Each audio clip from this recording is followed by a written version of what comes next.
takes it off.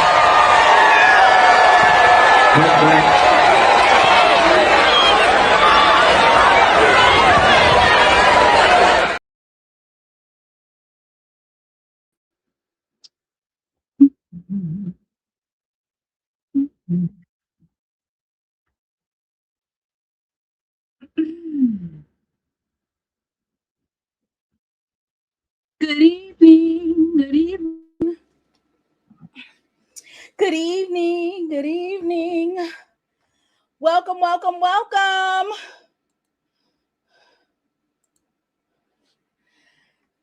Kick off your shoes. Relax your feet. Make sure you hit the like button. Good evening, everyone.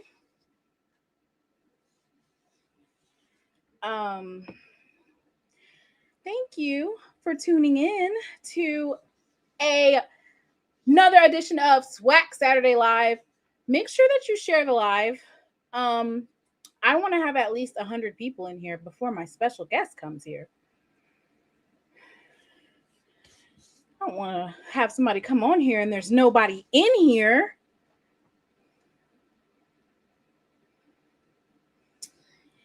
Hey, Miss Whitley. Hey, nephew 1 and 2. Hey, Miss Vanessa. Hey, Bayless. Miss Mac. Jay White from Alabama A&M. Hey, Thetis. Hey, Miss Uniqua. Hey, Lady T. Ooh, we got some updates, y'all. We got some updates. I know that's right. Hey, Mr. Smith. Hey, Mrs. Bonnie Smith.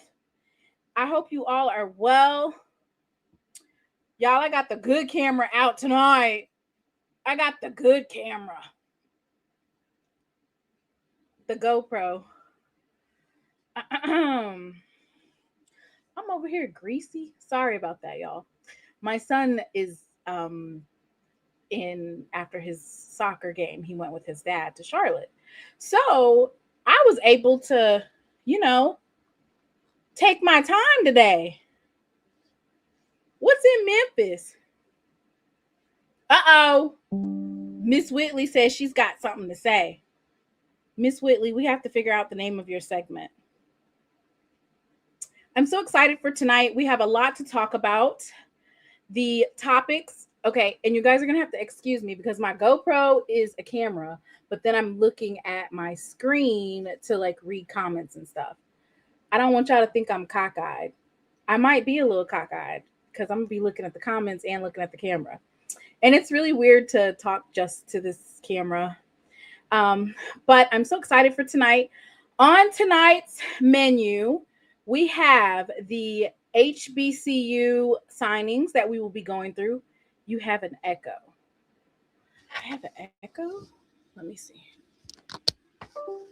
Let me see something. Settings.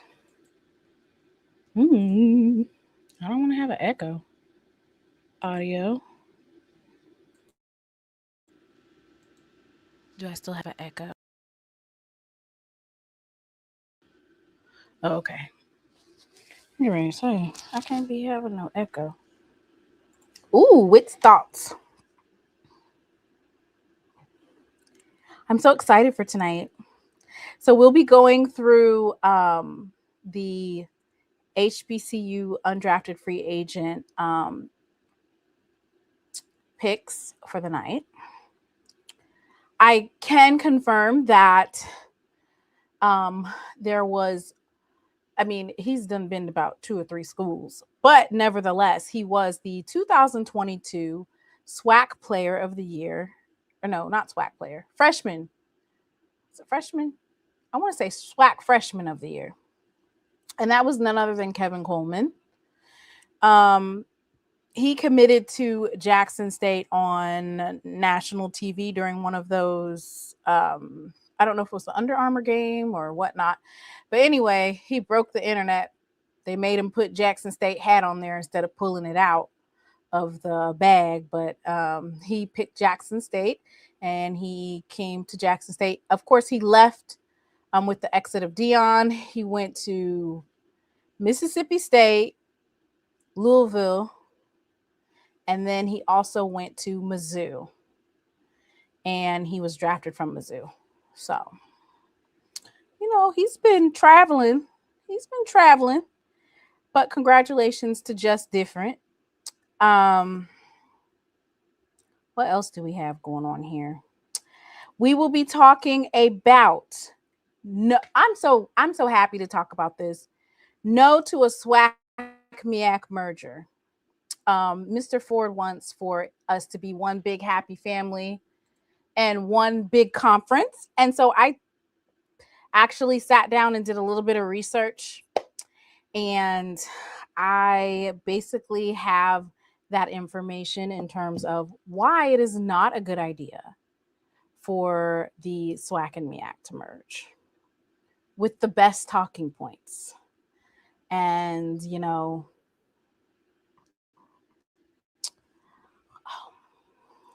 so I'm excited about that. We'll also be talking about Mr. Ford Street Committee T. I'm sure he has something that he has to say. And is the FCS spiraling? So this year we had the situation where there weren't too many FCS players that were drafted directly from their schools. And then, North Dakota State had their draftees, but as you know, they're going FBS. So with that being said, because of the reduction, everybody's all up in arms about it.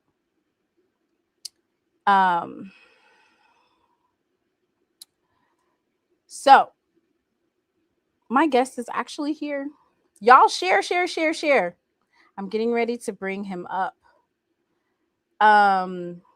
There's 70 people. I need 30 people to come over here right now. So share. Can you imagine having to hear a MEAC band on the other side of the field? Yuck. Well, we have a couple of MEAC bands in the SWAC now. I mean, they're former MEAC.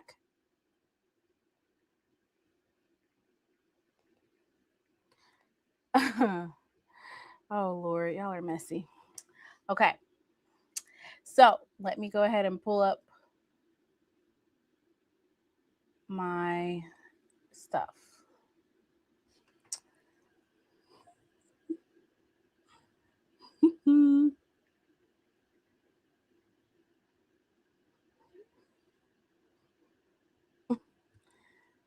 All right. What's everybody drinking tonight? Lemonade? Thetis, what you sipping on? Ooh, HBCU band talk in the house. HBCU band talk is in the house. Yeah, nephew done already shared. Ooh, we're down to 25, y'all. 25. I'm ready to get started. I'm so excited about this is going to be my first coaching interview. I also will be having Blue. We'll be following Blue's FCS tracker. I'm going to actually copy and paste that in the comments. That's going to be our source tonight for all things undrafted free agency. All of the information will be there. Cold ginger ale, chocolate almond red wine. Ooh, Miss Whitley, you fancy. Iced tea. Iced tea.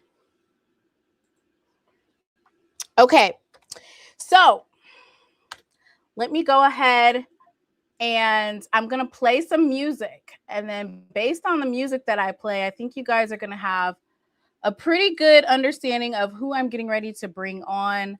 I'm so excited for my first coach's interview. And well, it's the first coach's interview that I've had on my live. So I'm really excited about that. And I hope that you all enjoy it.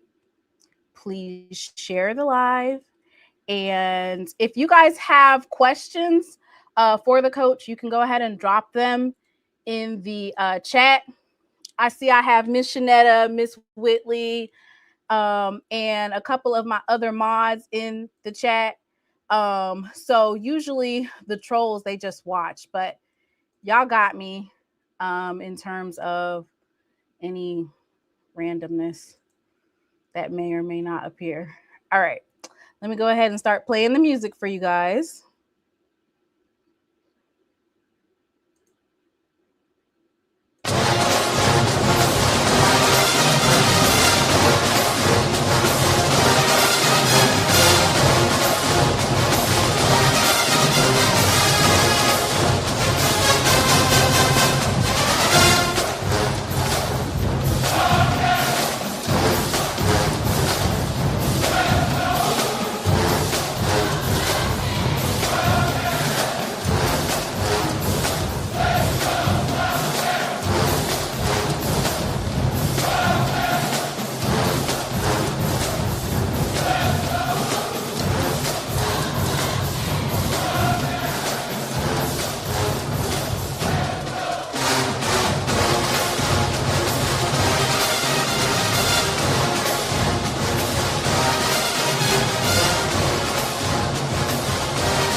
All right. So I am getting ready to introduce you guys to none other than Coach Jonathan Hernandez. Um, at the time that this bio was written, he was entering his 7th season at the helm of Bethune-Cookman baseball. And since then, he's taken over the Wildcats program. He's steadily guided the Bethune-Cookman Wildcats into an upward trajectory, capped off by an unforgettable 2025 season. That season was marked with a historic milestone for the program as the Wildcats posted a 37-23 overall record with a dominant 24-5 mark in SWAC play. Bethune-Cookman finished second in the conference before capturing the SWAC championship on a walk-off 3-run home run, earning an appearance in the Tallahassee Regional. Hernandez was recognized for the breakthrough season by being named SWAC Coach of the Year. The Wildcats also collected multiple individual honors, led by Andre Martinez, who was named SWAC Co-Hitter of the Year and earned first-team All-SWAC recognition. Giancarlo Zambrano was named SWAC Relief Pitcher of the Year and first-team All-SWAC, while Jesus Vanegres added first team's honors. Jeter Poleto, Daryl Lee, and Edwin Sanchez were named to the All-SWAC second team. So I am going to go ahead and introduce you.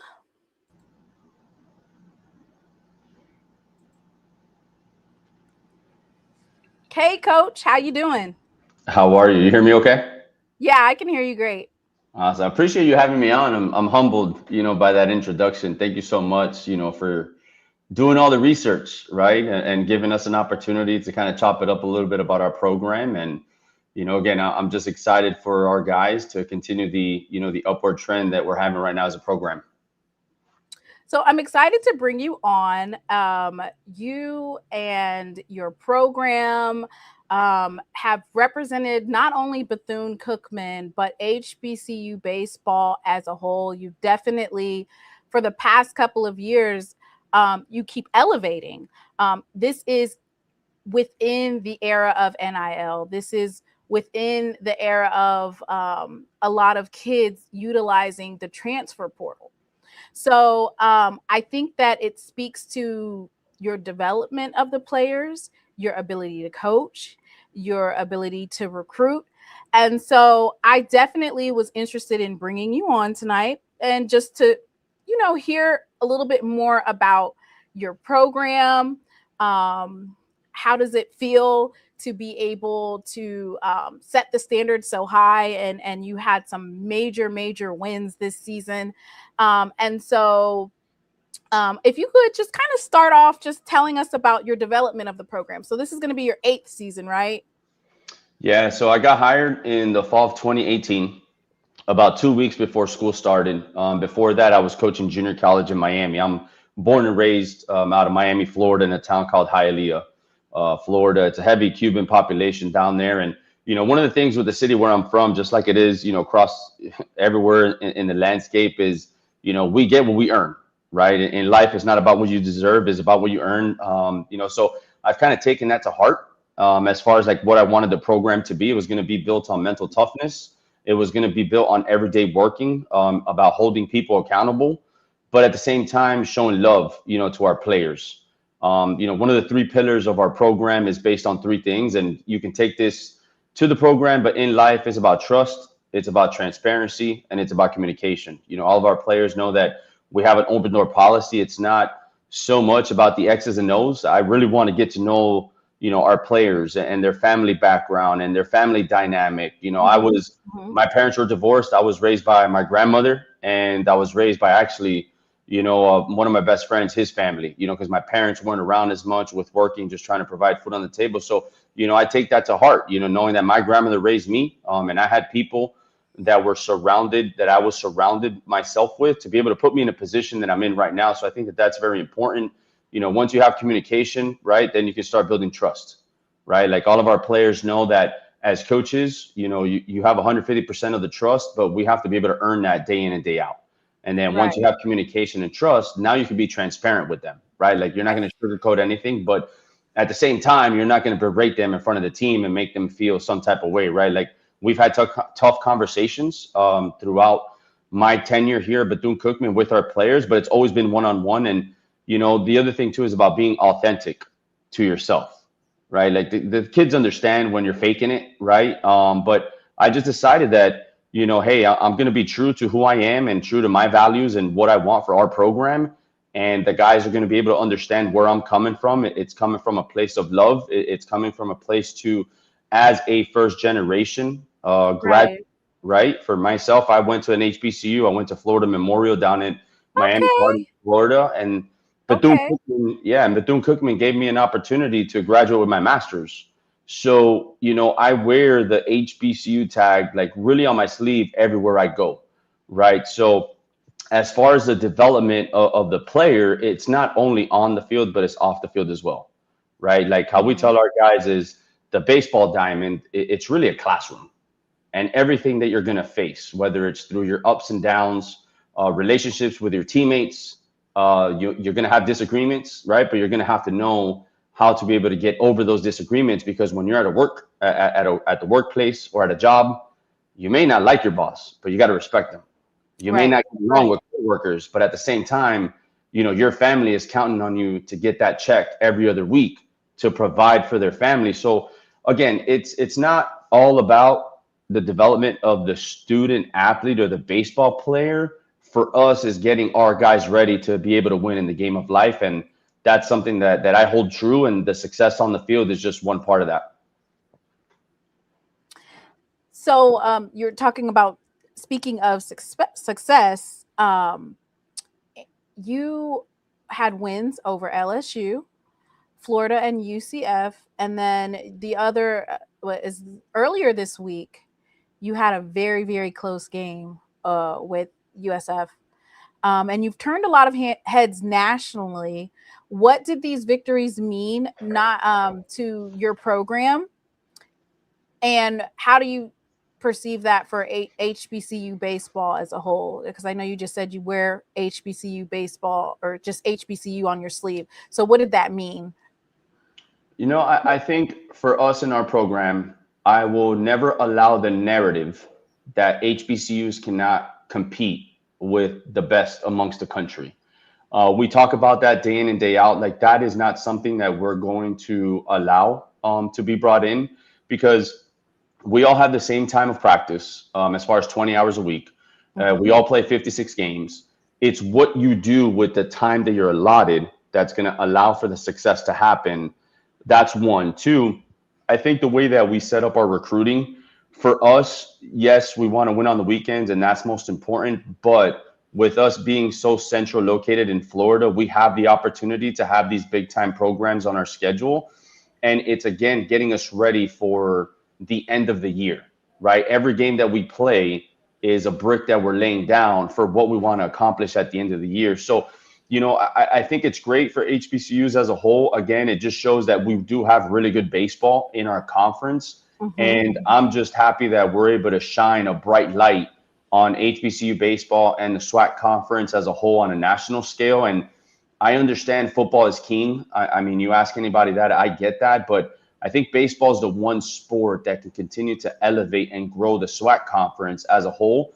And the other 11 coaches that I work with in the SWAC, we all compete against each other, but our goal is to continue to elevate the conference. So again, I think that it doesn't play into the narrative that HBCUs cannot compete. And I think that the way the games were won, it wasn't, a last inning fluke error or what, like we dominated. I can say it now. I felt that we dominated those games. We've played well. We stuck to our brand of baseball. But at the end of the day, I think that it shows that there's really good baseball in our conference. I couldn't agree more in terms of the competitiveness. And I liked the fact that you talked about the bricklaying, that each game, win or lose, that's played during the week, that it builds up for the season and as you go and move forward. What message would you give to young players considering HBCU programs, especially those who may be overlooking opportunities at schools like schools in the SWAC? I think they should really give it a hard look, to be honest with you. I mean, I've never met somebody that's gotten better, right, riding the bench, to be honest with you, right? Like, in order to get drafted, right, to play professional baseball, which I know it's a goal of a lot of student athletes, and, they want to be able to have that opportunity to play professional sports. I think that you go somewhere where, one, you're wanted, not needed. I think there's a separate, right? When a coach tells you, hey, we need you here, or, that's different. I'm going to be quite frank. I mean, I don't need anybody. I want you here to be a part of our program, to be able to develop you, not only on the field, but off the field as well. I think that if you look at the landscape, right, like Alabama State has won some games against Auburn. You take us out of the equation, Southern has beat LSU. Just a couple of years ago at a regional, Jackson State, took down the #1 seed in Louisiana, the Raging Cajuns, a couple of years ago with Omar Johnson there.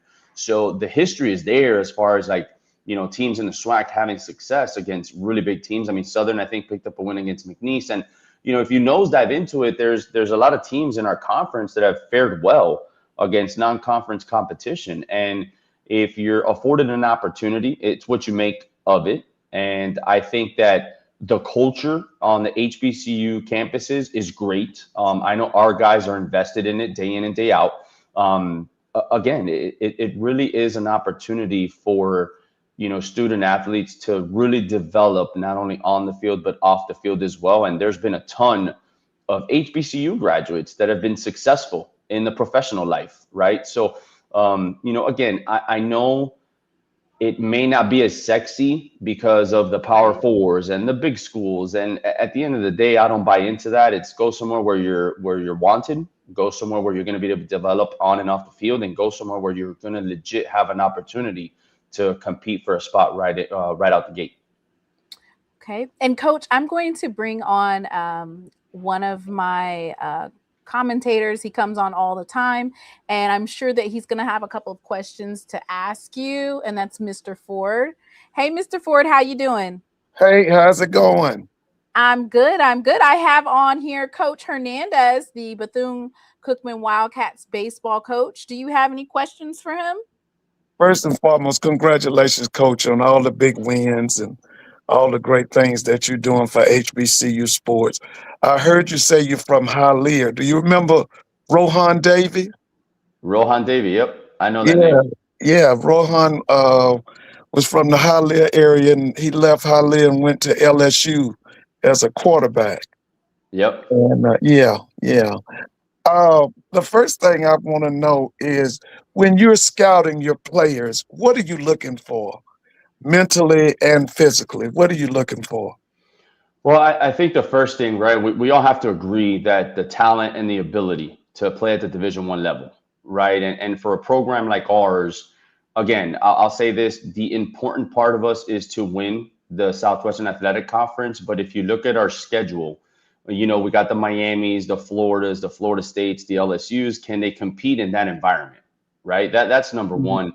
Number two, how are they interacting with their own teammates? I think that's huge, right? Character is what you do when no one is looking, right? So is it someone that just strolls in the ballpark 5 minutes late, or is it someone that gets there an hour early and it goes through their process and their routines to be able to get ready for a game? Another big thing for me that we look at is how do they interact with the umpires? That's huge because, right, the umpires are the ones that are going to call balls and strikes. Is it someone that's always complaining to the umpires or treating them bad? I mean, that's not a representation of what we are and what we're looking for as a program. And again, it goes back to how are they academically, right? That's a big thing too, right? We have to make sure academically that they're able to represent our institution in the highest manner. We've been fortunate enough the last couple of years to had over a 3.3, 3.4 team GPA, and we've been the highest men's GPA in our athletic department. So again, I tell recruits all the time that the transcript is always going to tell me about your character. We unfortunately we don't have time to babysit, guys in the classroom. We want to make sure and we're trusting our student athletes that they're going to be able to do what they need to do in the classroom. So, APR is a big thing for us in the NCAA side of things. We don't want to get hurt with any sanctions that come down. So we have to make sure that academically they're going to be able to do what they need to do. Obviously, with us as a coaching staff and with the support staff that we do have at Bethune-Cookman, to be able to put them in the best possible position to succeed in the classroom. Uh, Coach, I wanted you to talk a little bit about your rivalry with Florida A&M and Coach Jamie Shoup. Kind of give us insight on that rivalry between with the Rattlers. Yeah, I'll tell you, Mr. Ford, I have the utmost respect for Coach Shoup at Florida A&M. He's been doing this for a while, a lot longer than I have. And I mess with him. This is the relationship we have. I mess with him. I tell him that I'm the Latin son that he never had. Right. And that's just a mutual respect that we have amongst both programs. We understand that, we have the ability, being the new guys on the block as far as the Southwestern Athletic Conference, to be able to push the Florida schools forward. I think we've done that in the last couple of years. And it's a competitive rivalry, man. Like, we get after it day in and day out. But as soon as, the ninth inning's over, win, lose, or draw, that's still my guy. Right. Like, we have personal relationships with each other. We know each other's families. And I think it's great, the representation of the SWAC as far as baseball is concerned with, Florida A&M and us, Bethune-Cookman, entering the conference. But again, it's a competitive rivalry, right? When the umpire says play ball, we're both trying to win. That's the competitiveness that both of us have and both of our programs have. But there is a competitive respect amongst both of us as well, knowing that we're both trying to play the long game and we're both trying to represent our institutions in the best way possible. If the commissioner called you in and gave you 5 minutes to give him some ideas on elevating SWAC baseball, tell us what were the things you would tell him? Whew, I don't think 5 minutes will be a lot, to be honest with you.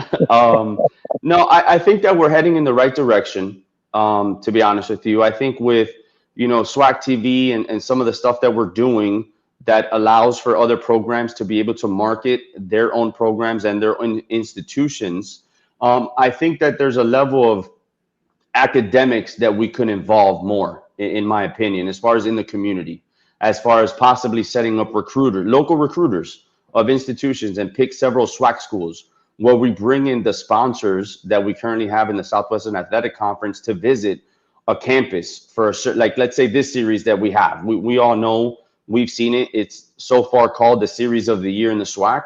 Well, why not have local recruiters of both institutions partner with the local high schools, maybe even partner with some of the middle schools in the area and bring them down with the sponsors that the Southwestern Athletic Conference does have to be able to put an event like this as sort of like an open house type situation, to be able to continue the visibility, not only on the athletic side, but on the academic side as well. Because again, academically, there's a lot of HBCU graduates that have been successful in the professional life. And that's something that I really do believe that we can do. As far as, resources is a concern, there's obviously opportunities for more resources, but it's all confined based on the budgeting of each institution. But one thing I'll tell you here, Bethune-Cookman, we don't worry about what we don't have. We solely concentrate on what we do have. And what we have is a beautiful facility. We have great people in our baseball program. We have great people on campus to be able to have success that we do have right now. I'm pushing this idea that the SWAC and the MEAC need to merge. In your opinion, what are the pros and cons? I think it depends on the lens that you're looking at, right? Are you looking at it on a football lens? Are you looking at it on an athletic lens? Yeah, I want to see the merge. I want to see the merger of the MEAC and the SWAC come together. I think that would give us 18 teams. I'm looking at adding 2 more teams. In your opinion, what do you see as the pros of that, and what do you see as the cons of that? Well, I think if you look at the pros, right, I think what you do is if you're able to merge the SWAC and the MEAC together, you're looking at an HBCU power conference, right? And the only one in the country, quite frankly, because of the teams that we do have, in the Mid-Eastern Athletic Conference and combined with the teams that we do have in the SWAC. So I think that it gets you into a situation where you have an HBCU power conference. I think that's great. I think it's been done in the NAIA level, if I'm not mistaken. And if you look at some of the cons, I think then you start getting into, all right, 18 teams, what does that look like in football? Do we lose the opportunity for the Celebration Bowl? That I know that's big on the football programs, right? Are we stuck in just doing the FCS playoffs, or would you rather have 2 teams that have an opportunity to gain financial, financial benefits for going to the Celebration Bowl? So there's definitely some pros and cons, but at the end of the day, this is a decision that's way above my pay grade. Yeah. So I just wanted to piggyback off of what you just said in terms of bringing in middle school and high school students and utilizing the sponsors to bring them in to basically get them interested in HBCU baseball. I love that idea. I love that idea. So that's definitely something I'm going to do some research on because I'm so interested in that. I remember as a high schooler, we didn't go to a college game, but we did go to a baseball game in St. Louis, went to see the St. Louis Cardinals. So I think that there's opportunities there to be able to explore. That's definitely a great that option. And again, I think that high school younger, but even in the middle school, with bringing middle school kids to our games, right? I think that there's such a huge opportunity to impact the youth. We're having a youth clinic that's open to Volusia County and the city of Daytona Beach towards the end of the season. And that's in conjunction with Major League Baseball. And I think that that's great. It's having kids being exposed to what our guys go through day in and day out, while also having a free clinic to them as well. So I think there's a huge opportunity for us as a conference to be able to have that outreach and that support in the local community, bringing middle school kids and high school kids to our games, but also being able to inquire information of the institution as well. And what programs do they offer academically? What's the financial aid package? What's the cost of attendance, room, board? A lot of questions that I know parents have. I think that those are great opportunities to have one-on-one, meetings, so to speak, if we put something like this together. All right. Well, Coach, I want to thank you so much for coming on. Do you have anything else that you would like to say? No, just thank you. Yeah, thank you for the opportunity. I mean, I'm here for a little bit more. If you want to, if anybody else has any questions, I'm more than happy to speak. I'm good. Drop those questions in the chat. Drop those questions in the chat for Coach Hernandez. Mr. Ford, do you have any administrative questions for Coach Hernandez? Coach, as a young boy, who was your favorite major leaguer, and who's your favorite today? Who's your favorite major league manager? So coming up, right, Ken Griffey Jr. I mean, there was just something about the swag with, him, obviously hitting BP with the hat backwards. And, that was kind of my time growing up watching Griffey Jr. I've had an opportunity to meet Griffey, and he's such a phenomenal human being. Again, just a great person all the way around. And, he does a lot of great things for HBCUs. And, there's the MLB Swing Classic that happens every year during the All-Star game. That's something that I think that the spotlight of the HBCU talent takes place there at a major league ballpark. So, I loved Ken Griffey Jr. And again, we were always in BP swinging our bats during BP with the hat backwards. And sometimes our coach would get upset with us and we'd always tell him, hey, Griffey's doing it. We can do it. Right. I think manager right now, I love Dave Roberts and what he does with the Dodgers. Again, I know that they have a huge payroll and, it's a little bit easier when you have that talent on your, on your team. But what Dave Roberts was as a player too with the Boston Red Sox, right? And especially with the really good base running, for us as a program, we're not going to be one-dimensional. We're going to run the bases very well. We're going to hit the long ball as we did, today. We hit a grand slam to kind of open up that first inning against Florida A&M. But I take a lot of stuff that we do, man, because of what he does, right? And how, I don't want to say reckless, but it's just being smart on the bases. And I love the way how he manages the team and does what he needs to do.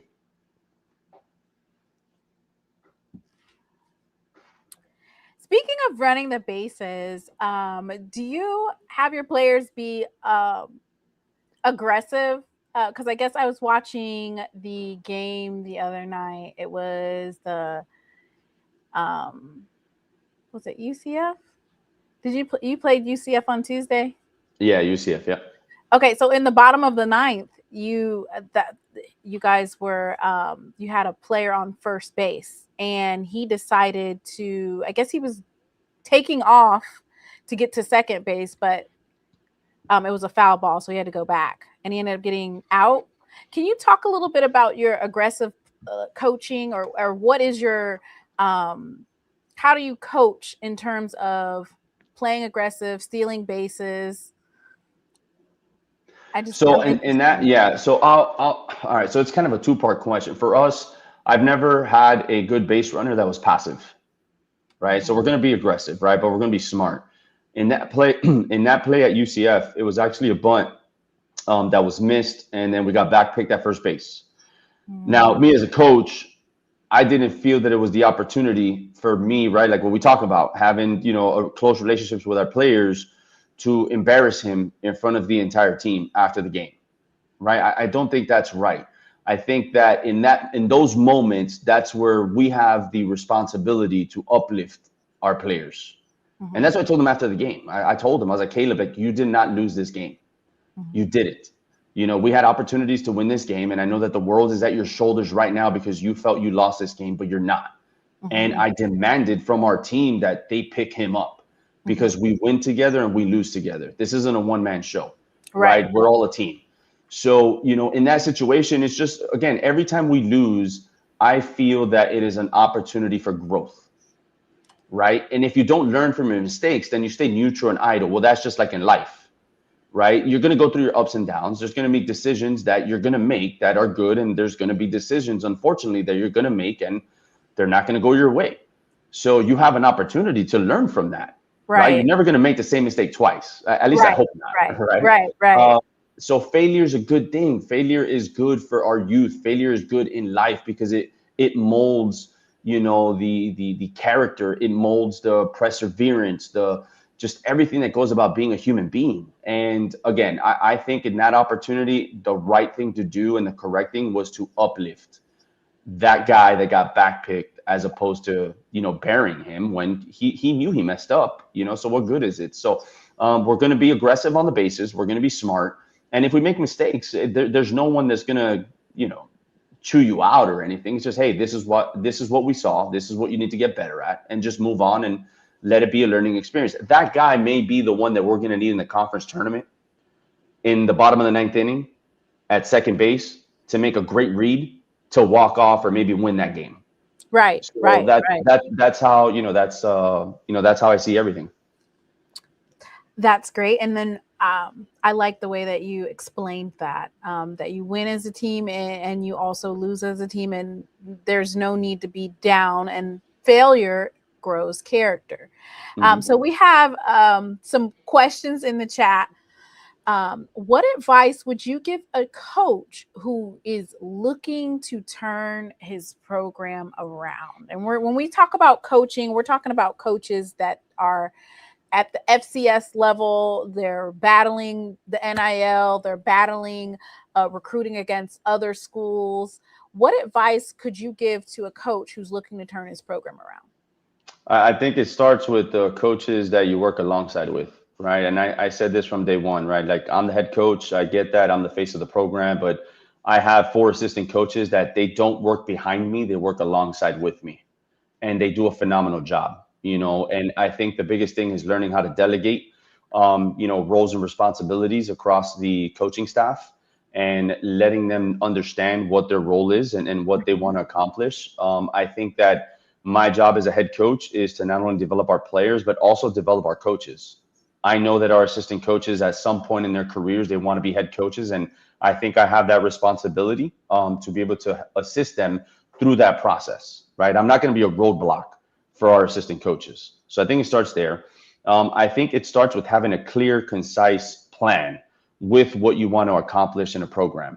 Rome wasn't built in a day, right? It took 3 years to be able to do that. So it's just putting a plan in place, and it's adhering to that plan. What is the standard? What are we trying to do? Is it all about winning games, or is it really investing in people, right? Mary McLeod Bethune invested in Bethune-Cookman, right? She earned everything she got starting the school with $1.50, being an all-girls school in Daytona Beach. So, if you invest in young people and you truly are authentic to who you are as a person, then those relationships are going to carry on. And now when you need somebody to come through, they're like, hey, coach believes in me. That's all it is, right? I think the personnel, what is it that you're trying to accomplish? Are you trying to just, get by and get into a tournament? Or are you trying to win the whole thing? For us, again, we do not shy away from the fact that we want to be the first HBCU baseball program to get to the College World Series and do some damage up there. So we have to recruit at that level, but we also have to develop at that level. We also academically have to recruit at that level as well. So, there's a lot of things that go, and if it doesn't go the way you want it, then you look in yourself in the mirror and you say, what else can I do to be able to further this thing along, right? Because you're going to have some bumps in the road. You are going, that is going to happen. That's a guarantee. But how you overcome the adversity, that's going to tell about the character of your program. And the 3 C's we talk about as well is calm, cool, and collected. I think the team takes on the personality of their coaching staff, right? So when things are a little tight, if they see me kind of tight, they're going to play tight. I want them to play free. I want them to play liberated. I want them to understand that it's okay to make a mistake, because we're going to overcome it and do what we need to do. Mr. Ford, do you have a question? Yeah, Coach, if the SWAC decides to have the baseball tournament in Florida, in your opinion, what would be the best spot or best city to host the SWAC baseball tournament? Daytona Beach. Okay. I know that's right. No, I think Daytona, and again, I get to sleep in my own bed, that's for sure. But no, I think that if we do it in Daytona Beach, I think it'd be great. We just went through a $40 million facility upgrade. We do share the facility with the minor league team in town with the Daytona Tortugas, who are affiliated with the Cincinnati Reds. And we have a phenomenal relationship with Jim Jaworski, who's the president, and Bob Fragol, who's one of the managing partners or owners of that team. But it's all turf. As we know, we'll get May rain. So the rain doesn't impact the tournament because we are in a turf facility. And it's a top-notch facility, but also the historical significance of where we play, it's Jackie Robinson Ballpark. That's where Jackie Robinson played when he was in the minor leagues. Right. So I think that if we're able to do it in Florida, I think obviously that would be a spot, not only because we are located in Daytona Beach, but I think that the historical significance of the stadium, and I think because of the amenities and all of the upgrades with $40 million to the facility, has brought in, and I think that it'd be great to host it there. I love that idea. Absolutely. And it doesn't hurt that we're 5 minutes from the beach. Doesn't hurt at all.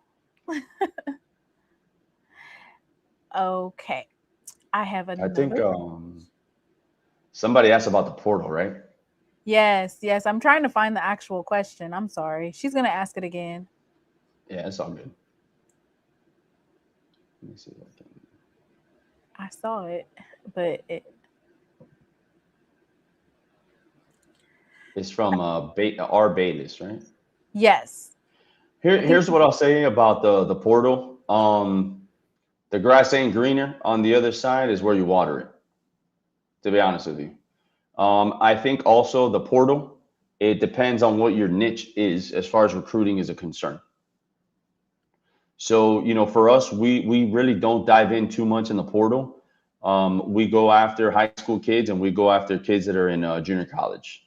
Because for us as a program, it doesn't make sense to go after a kid that's in the portal that has maybe 10, 15 at-bats, let's say, or maybe has pitched 10 innings, where we can go after the junior college player who's had 200-300 at-bats in a season, who's pitched, in big-time games.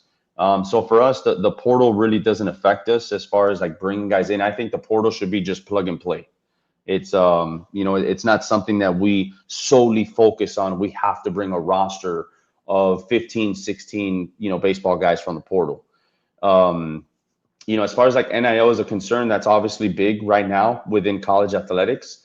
I think that, for us, it's about the development of the student athlete. And we do not have crazy NIL money.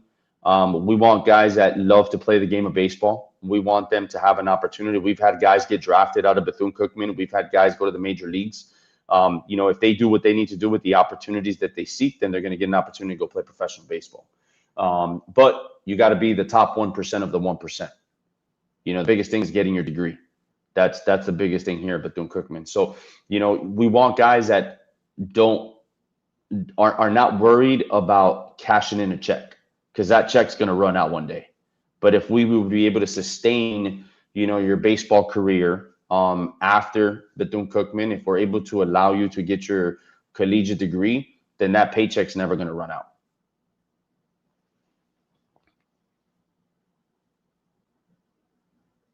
I think you're on mute.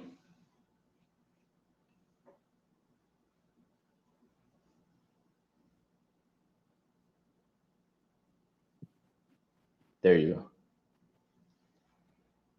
Oh, no. You hear me, right? I can hear you. Oh, there you go. There you go. I hear you now. Sorry about that. So is that the recruiting pitch that you use to recruit? Is basically you're going to develop, you're going to get your degree, you're going to have an opportunity to get developed and play, and that we want you here. Are that's some of the things that you utilize to recruit players to Bethune-Cookman? Yeah, I mean, that's part of it, right? But at the end of the day, I have to lay my head on the pillow knowing that I am I am responsible for 34, 36 young men in my program. And I want their families to understand that, they're pretty much an extension of my family as well. And the biggest thing is being here for the time that you're here to be able to get your collegiate degree. That's what you're here for, So, that's part of the recruiting speech. I mean, there's other things that obviously we tell our guys and, and their families as well. But they have to understand that they are coming to Bethune-Cookman as a representative, not only of the baseball program, but they represent the institution on and off the field.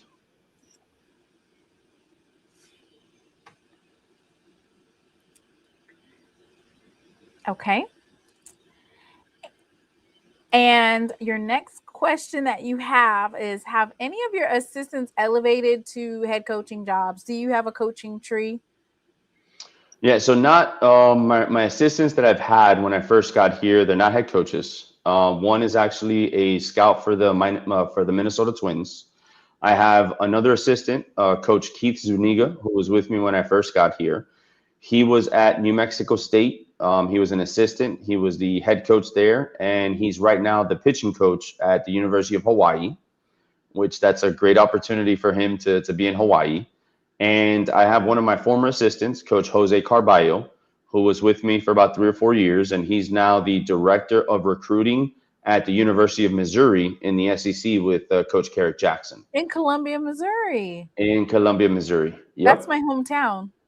There you go. Yeah. So, again, At some point, I think those guys that are still coaching college are going to be able to get head coaching jobs. I think that they're more than capable of doing that. But you can't take away the opportunity to be an assistant at the SEC or being, a pitching coach at the University of Hawaii. Absolutely. Okay, you guys, get in your questions. We're winding down here. Miss Whitley asked, what is your favorite thing about coaching at an HBCU or at Bethune-Cookman? I think the people and then the relationships that you're able to build with people outside of, Bethune-Cookman, right? So as much as a lot of people don't want to hear this, I mean, I've made great relationships with people here in Tallahassee because we've competed with them, for the last 7 years, 8 years. Everywhere we go, I have an opportunity to touch people, right? And to impact them. And you never get a second chance to make a first impression. So I'm going to keep it real. This is who I am. This is what I believe in. We're all in this together. This isn't, obviously when we compete against each other, we want to win just like anybody else. But once it's over, and I feel that is us, HBCUs, against everybody. When one HBCU does well, we all do well, So I enjoy that. I enjoy having that, on my shoulders, because that is part of the responsibility as an HBCU grad to continue to push HBCUs forward. And again, I'm so proud of that. I'm proud of my experiences, not only as a player at HBCU, as now a representative and a leader of young men. And again, I'm just so fortunate to be in this position, to be able to lead such a prestigious baseball program. Thank you for that. So Bayless asked, is there a difference in style of play in regards to SWAC, MEAC baseball? Do you like the color blue? I think that's a tongue-in-cheek, that second question. Yeah. There's definitely differences from the SWAC and the MEAC. We were in the MEAC for a long time. I mean, I was fortunate to be in the MEAC, I think, for a year or two before COVID happened, and we opted out in 21 and we jumped into the SWAC in 2022. I thought that the MEAC was more pitching heavy, if that makes sense. And the SWAC, there's a lot more athleticism. I think the teams are much more complete in the SWAC.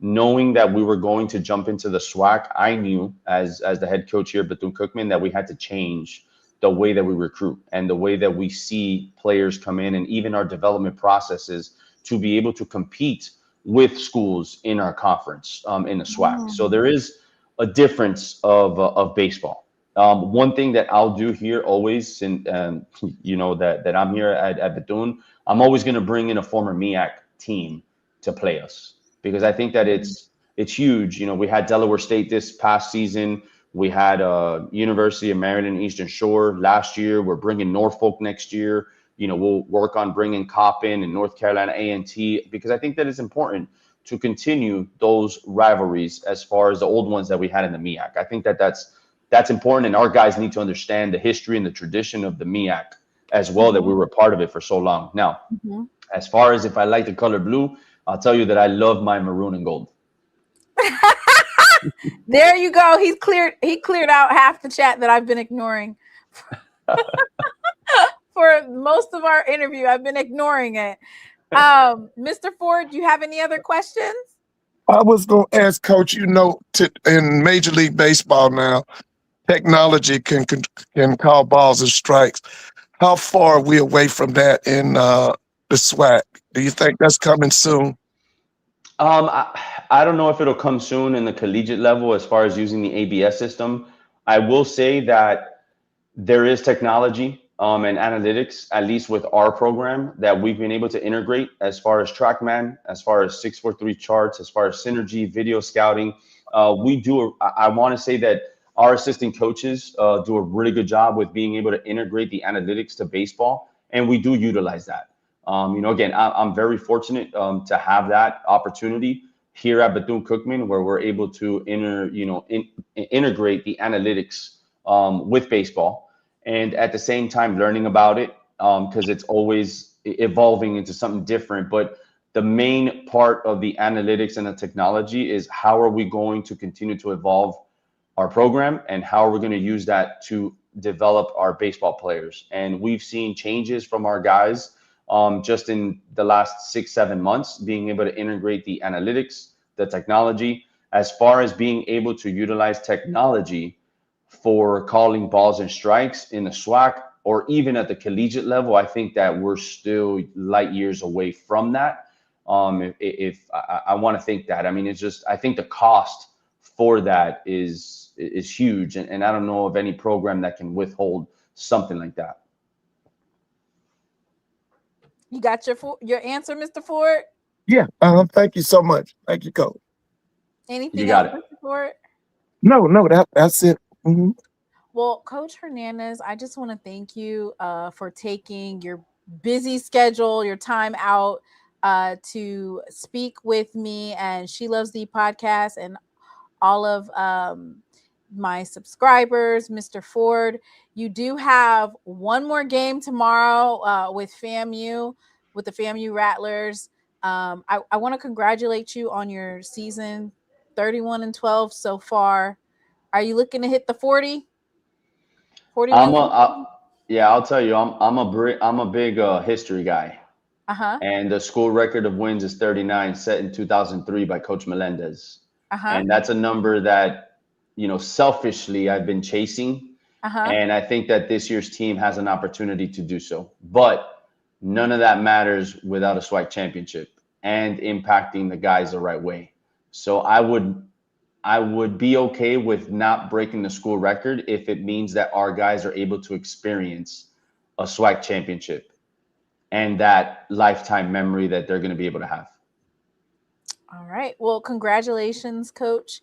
Thank you so much for coming on. We, of course, the SWAC and all of HBCU is behind the Bethune-Cookman Wildcats until you play our team. It's all good. Thank you so much. I appreciate your time. And, I got to say it. Hail Wildcats. All right. And that is none other than Coach Hernandez. I'm going to go ahead and play his song.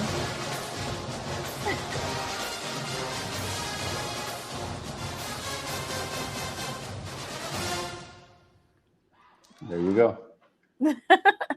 Thank you. Thank you so much. You guys have a great rest of your Saturday and have a great rest of your weekend. Appreciate it. You as well. Appreciate you, Coach. Thank you so much. You got it. Thank you. Well.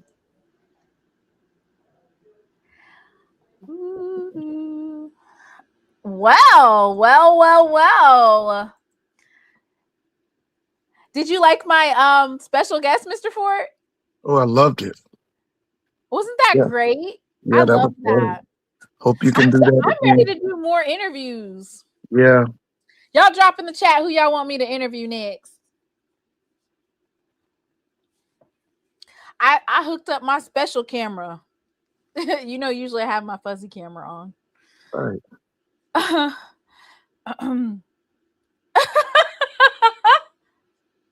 Bayla says she was on her best behavior. Mr. Ford, why you always gotta talk about merging the SWAC? I'm so glad that you said something about merging the SWAC and MEAC. I'm so glad that you did that. You know how happy I am that you did that. Okay. Yeah. I think it's the move for the future. Yep. I'm glad that you did that because I am saying absolutely not. No to the merger. Yeah. No to the merger. And don't forget my idea about the rivalries playing two games in one season. Don't forget that one. Oh, yeah. Yeah. Jackson State and twice. Thank you, HBCU Van Talk. Someone sent this interview. Oh, Lord. Okay. Y'all are going too fast. Oh, okay. Coach T-Buck. All right. Mr. Ford. Please do more interviews with Mr. Ford. Okay. So I see they're asking for a baseball coach. Okay. Miss Shanetta, now Coach Suge is not coming on here. Coach Jackson. Why you say that? Because that's like going into jumping in the sea of sharks. He can handle himself. Them folks be cutting up in the chat. They were cutting up in the chat asking Coach. No, I didn't read it, but he's reading the comments. They're like, ask him, does he like blue? Ask him how much it costs to come to Jackson State. Yeah. Ask him, do he want to come to Mississippi? I'm like, why are y'all asking that coach that? And by the way, did you hear about the young lady from Jackson State who got the Goldwater Award? She's a chemistry major. Did you hear about that? Yes, I will pull that up. Okay.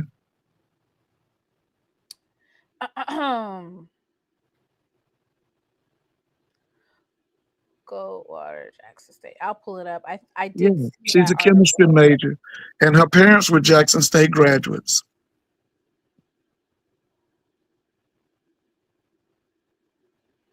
Yes. Miss Shanetta shared it last week. Okay, Mr. Ford, we are of course going to pivot. Okay. So we're going to talk about the SWAC and MEAC merger, but we are going to pivot to updates on after I do the Goldwater. We are going to pivot, of course, to give you all of the up-to-date information in terms of undrafted free agency, highlighting HBCU, of course. Right.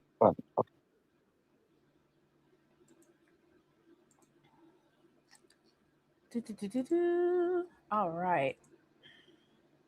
So, Mr. Ford, do you want to explain Goldwater for the people that are watching?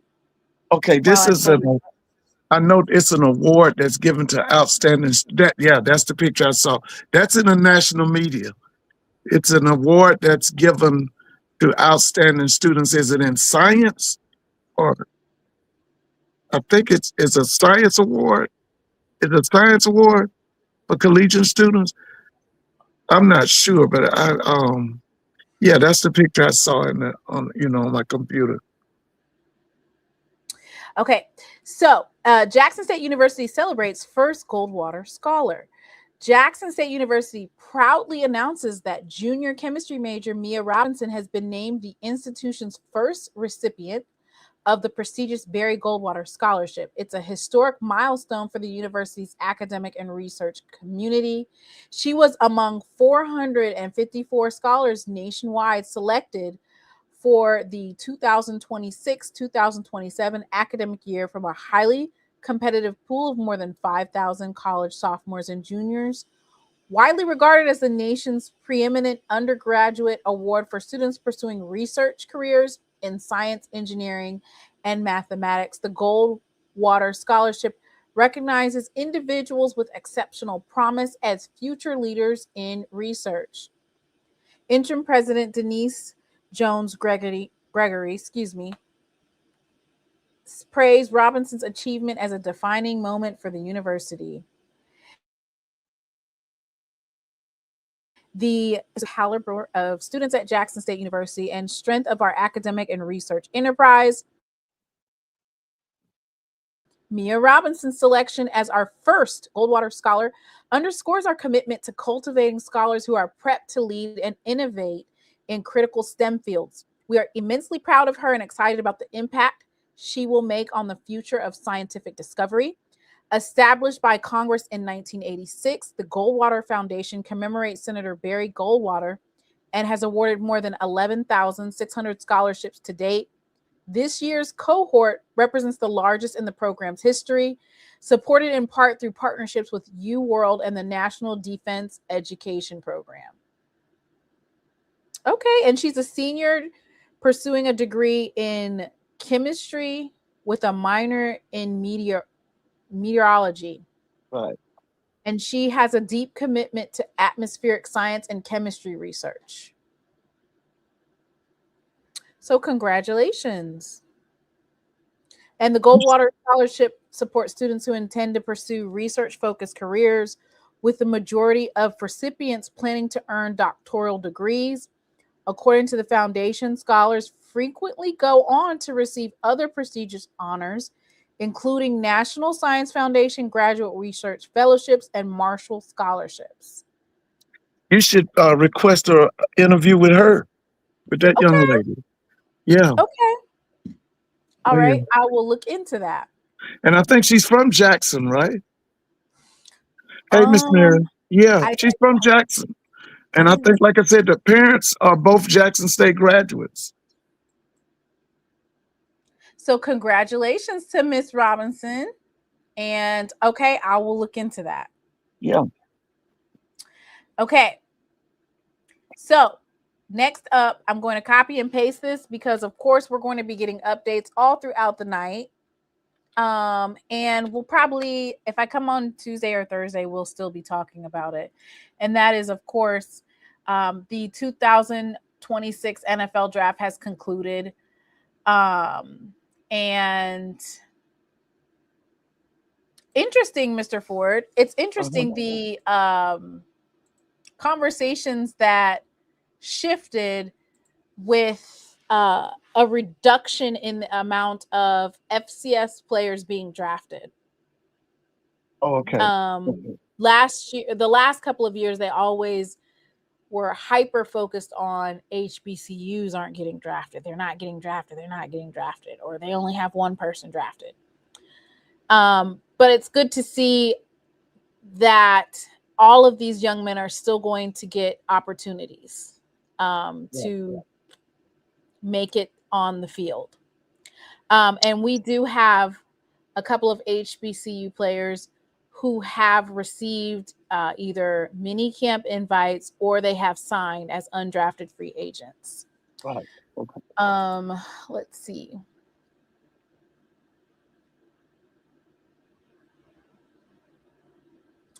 So Morgan State linebacker Eric Hunter has signed with the Detroit Lions. Oh, okay. Okay. And do you want me to read off his stats? Am I supposed to read off their stats? You can. He was outstanding. I saw him a couple of times. He's really good.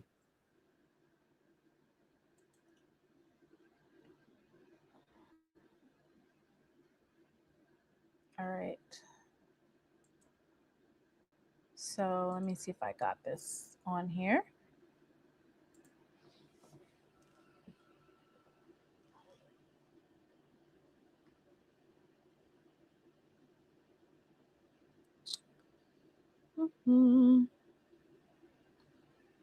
I'll go ahead and read that information out for you guys.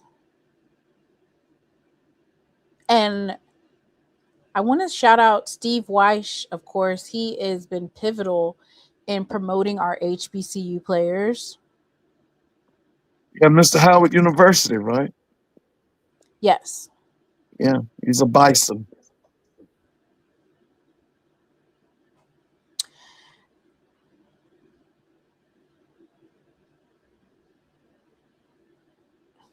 Okay, so Eric Hunter attended the American Bowl and the HBCU Legacy Bowl, and he thrived at both events while meeting with 28 different NFL teams. So he was a highly sought after undrafted free agent, a fringe prospect for getting drafted, but ultimately he decided to sign with the Detroit Lions. So congratulations to Eric Hunter. Next up, we have Jeremiah Williams, interior defensive line of Jackson State. He has signed, or not signed, I'm sorry. He has received a rookie mini camp invite to the Minnesota Vikings. Oh, yeah. Oh, yeah.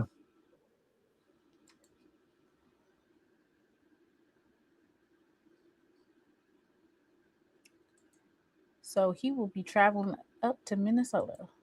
Right. Mm-hmm. We also have Prairie View A&M cornerback Jalen Shelton. Okay. Are you familiar with Jalen Shelton? Yeah. Yeah, yeah, yeah. I think I don't remember his number, but I remember his name. Okay, he was number 27. Yeah, yeah, I remember. 62, 190 pounds. Okay, so he got a mini rookie camp invite to the Atlanta Falcons. Ooh, okay, okay. Yes. Let me see. So Blue is still updating some of these. So if you know of any players, let me look in the comments. Folks will tell you in the comments.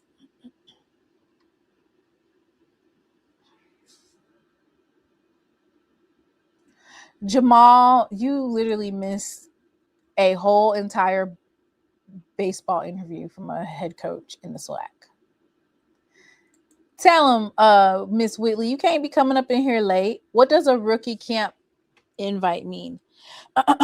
Okay, so usually they have like a rookie camp. How long is that rookie camp for? Is it for 2 weeks or 1 week? I was thinking maybe 2 weeks. And that's like all the players who got drafted, or all the players who, oh no, it says NFL rookie minicamp is a 3-day post-draft orientation, usually in May, where teams introduce drafted rookies, undrafted free agents, and try out players to their playbook, facility, and training staff. So it's only for 3 days.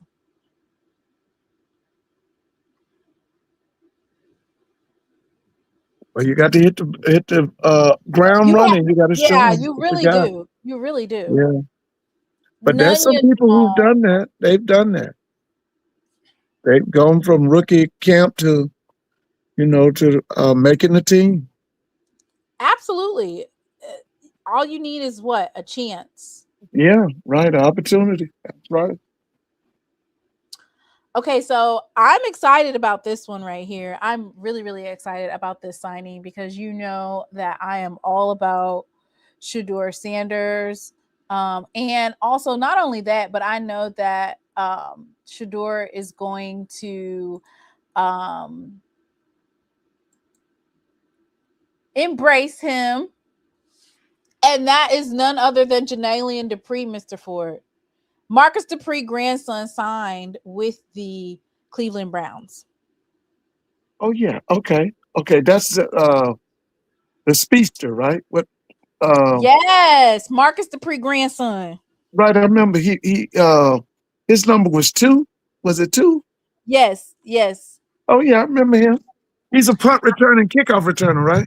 Yeah, I'm so excited about Janalian Dupree getting this opportunity. Oh yeah.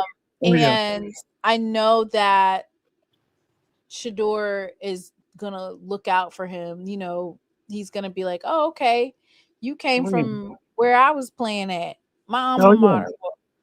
You know, I went to Jackson State too." So he'll look out for him for sure.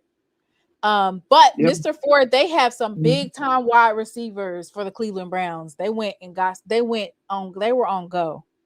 Okay, now is that Henry? Who's the wide receivers there? Let's Is it Jerry see. Jeudy? Well, I think Jerry Jeudy is probably going to be like the 4th best receiver, if we're being honest. Okay, who are the names? KC Conception. I think that's how you say his name. Yeah, now he's from where? Is that the young man from Texas A&M? I believe so. He can play. He can really play. Jamal, you are such a hater. Anyway. Yeah, so they signed some receivers for former SWAC Player of the Year, Shedeur Sanders, 2-time SWAC champion, Jackson State player, Shedeur Sanders. So I'm excited. If we have any more, let me go to Steve's page. Maybe he posted some.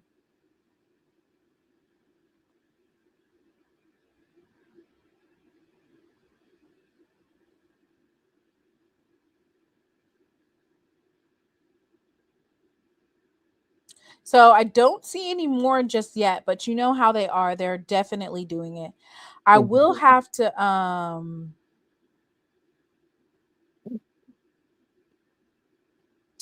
say that there's been like a little pushback on the narrative about no players getting drafted from the HBCU ranks. There's been a little bit of pushback about that.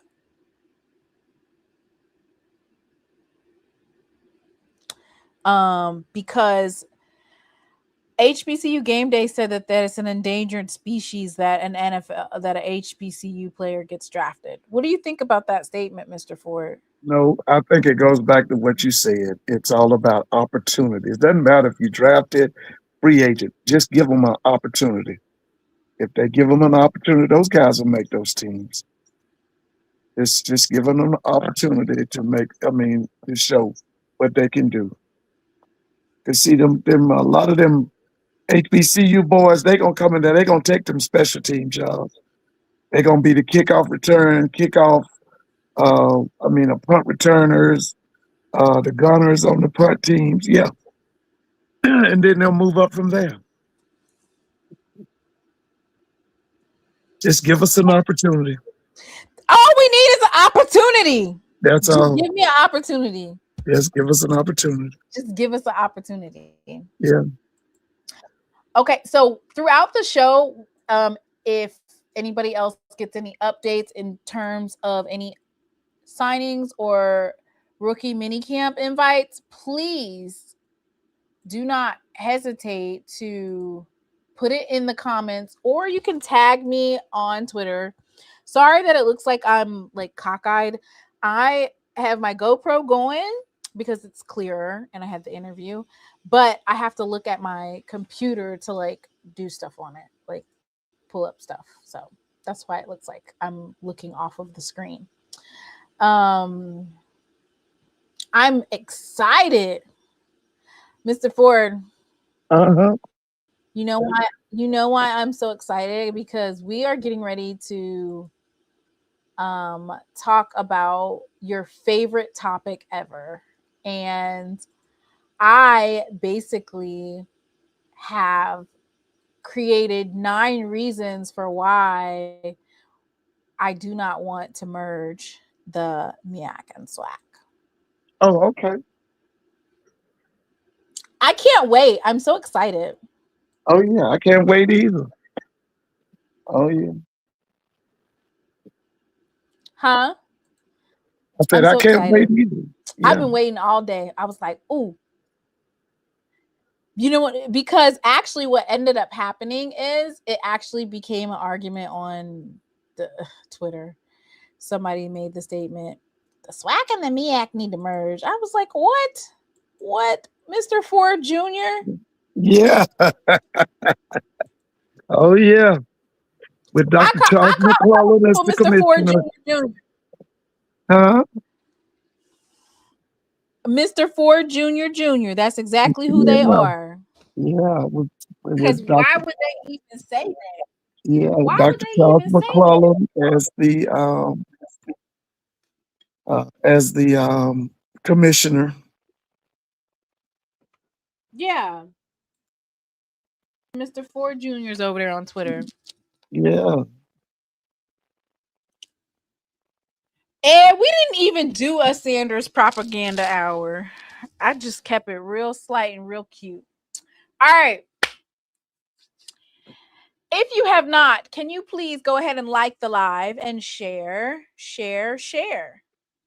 Also, let me just say that these are my opinions, and me and Mr. Ford are getting ready to tussle real good right about now because Mr. Ford is an advocate and a deep advocate for this merger.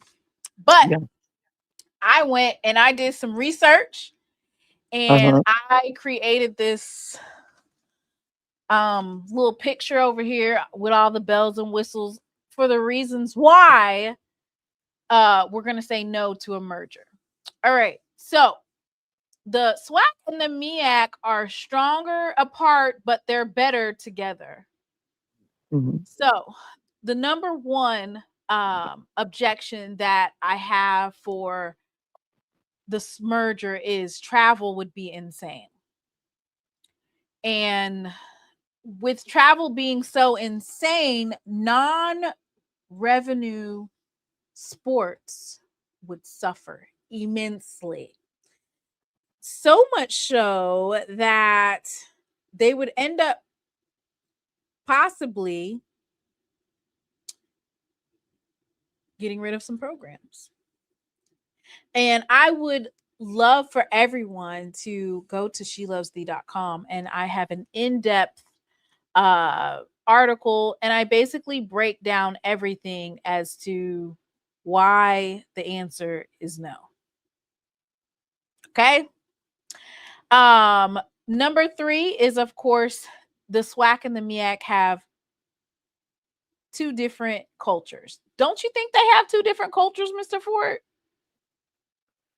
Yeah. The SWAC is a football conference, but the MEAC highlights basketball more. Well, the football's not bad. Now they lead in the Celebration Bowl wins? Who's leading that?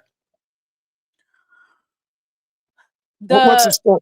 Because this was the 10th year of the Celebration Bowl, right? You can't count. Okay, so you need to take away them 4 North Carolina A&T wins because they're not in the MEAC no more. Okay. So, but now last year on top of that, they've been destroyed. What was last year the 10th year of the Celebration Bowl? Yes. What was that?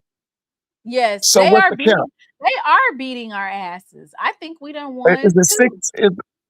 That's right. Jackson has won. One. Florida and them has won.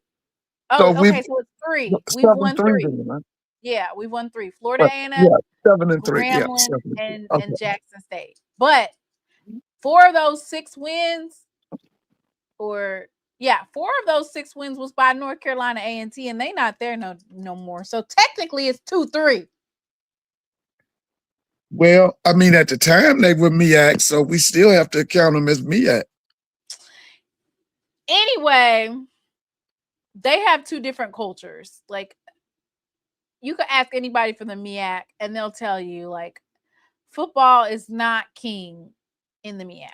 Now, it is in the SWAC. Mm-hmm. So I think they just have 2 different cultures. And so then you're going to mold some cultures. And you could also just say this, like, they don't have the if we're putting 2 conferences together, they need to basically add to and highlight, meaning I would want to add you because you're going to bring something to the table. They're not going to come to none of the games. You already done said they don't travel.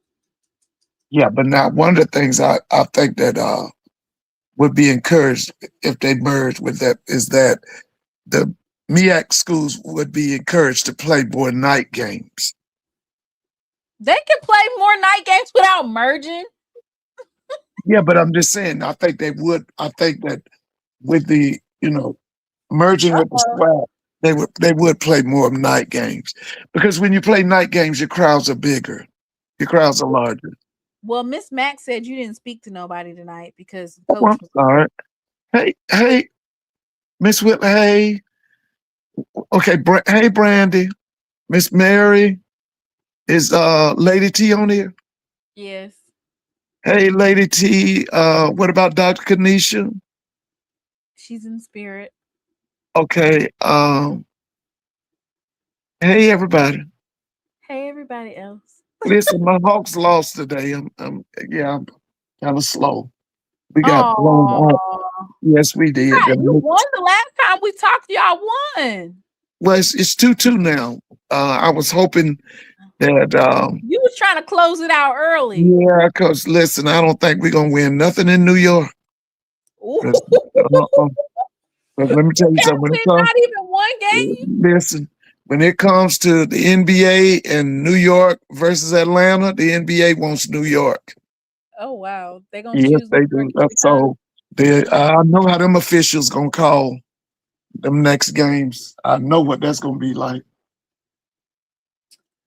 All right. So the number 4 reason why we're saying no to mergers is the elimination of automatic bids. So right now, MEAC gets one, SWAC gets one.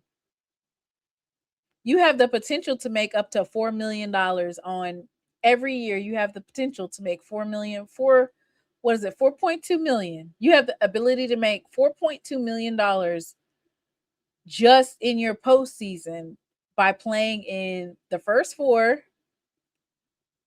and then you play that next game. That's $4.2 million, Mr. Ford. Yeah, For but each conference. you know what? I'm looking for the day when we don't have to depend on them folks' money. We can make our own money. Now, That's not no time soon. but let me tell you something. You did make a valid point about uh, sports being eliminated, and let me tell you why. Right now, President Trump is proposing a budget that will give $1.4 trillion to the military and basically nothing in domestic spending. So you are absolutely right. I'm saying over and over, we're going to go back to the time when basically schools had football, men and women's basketball, baseball, and maybe track. And that's going to be it. There's going to be no money. All the money's going to go toward that war. So you're absolutely right when you say that you're going to see people suspending sports. Yeah, I definitely see that. So I don't have the MEAC numbers, but the commissioner said that the SWAC is going to bring in or has brought in upwards of $10.8 million from participation in the NCAA tournament over the last couple of years. And we've also been able to continuously win that first 4 challenge and then go to the next game. So for me, it's a no.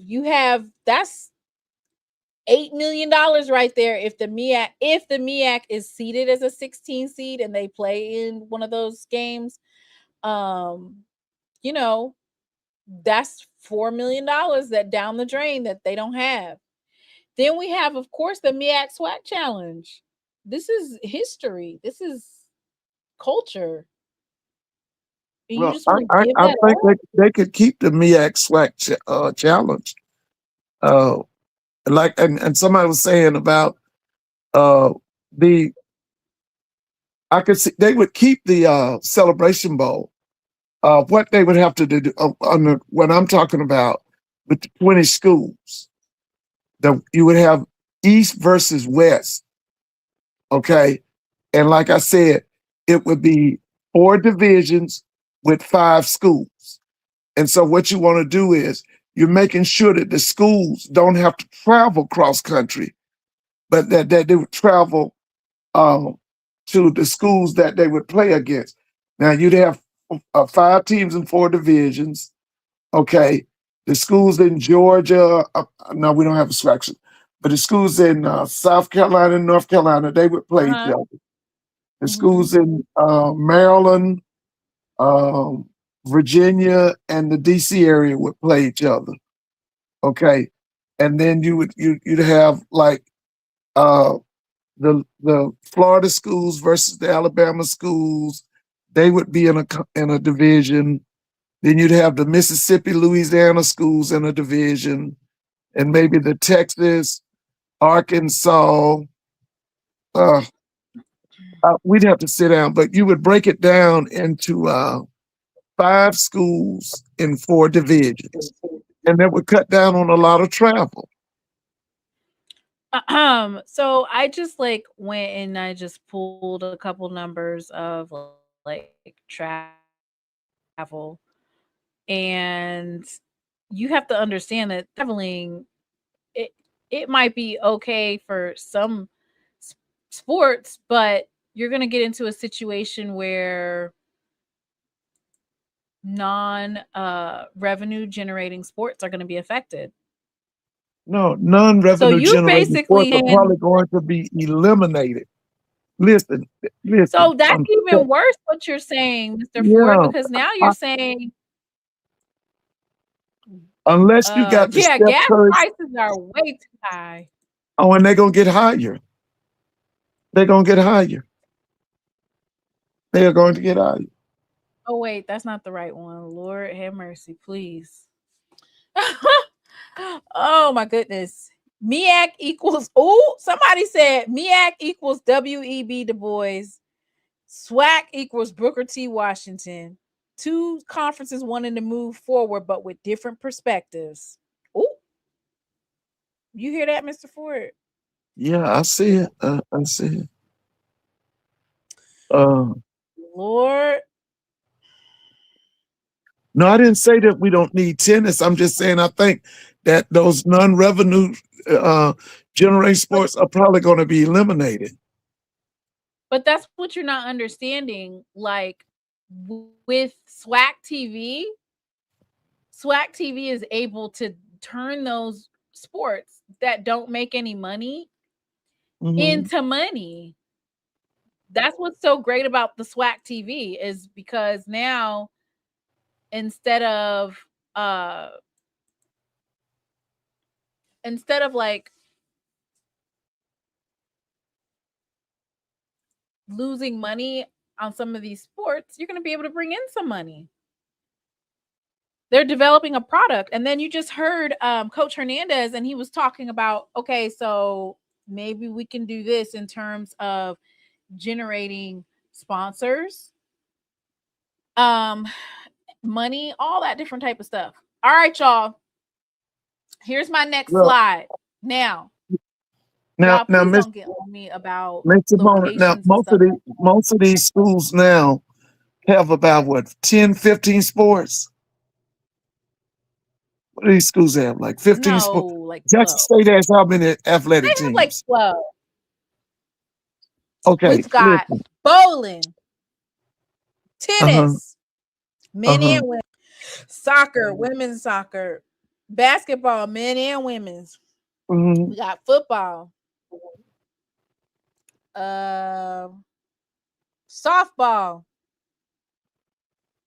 baseball. I don't know. Baseball. Yeah. Yeah. I think we have 12. Track and field. Okay. Men and women. We have like 12. How many got? 15? 16? Where are you getting 16 from? I'm just, what do you got? 12? What do you got? How many athletic teams you have? Oh, yeah, we got golf too. Men and women's golf too. Okay.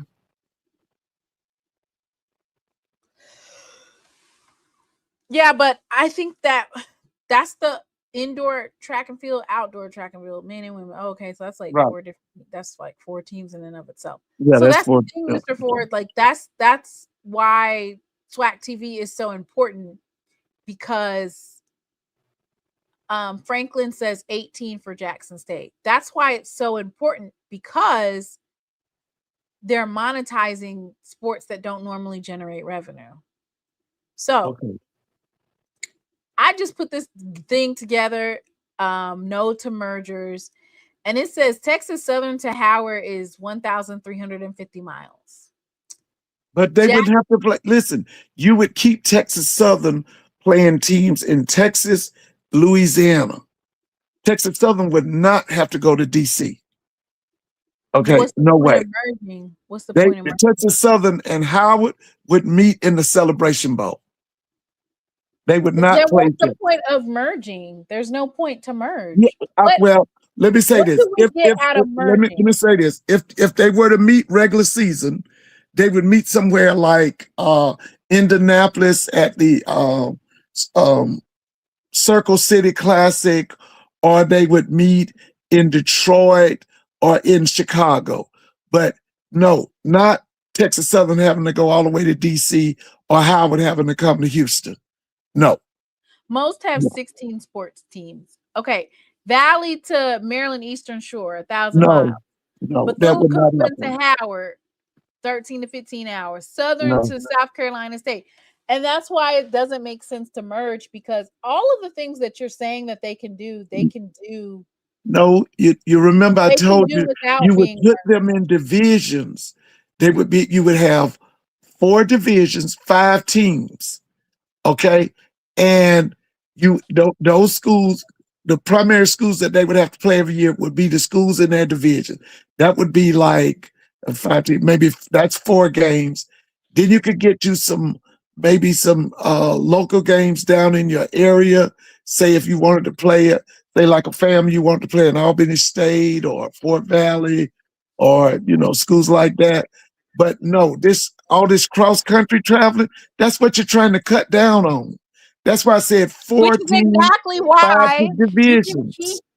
That's why you keep it MEAC and SWAC, and you do all the things that you're talking about. You do the No, Indianapolis Classic. no. The reason you want the MEAC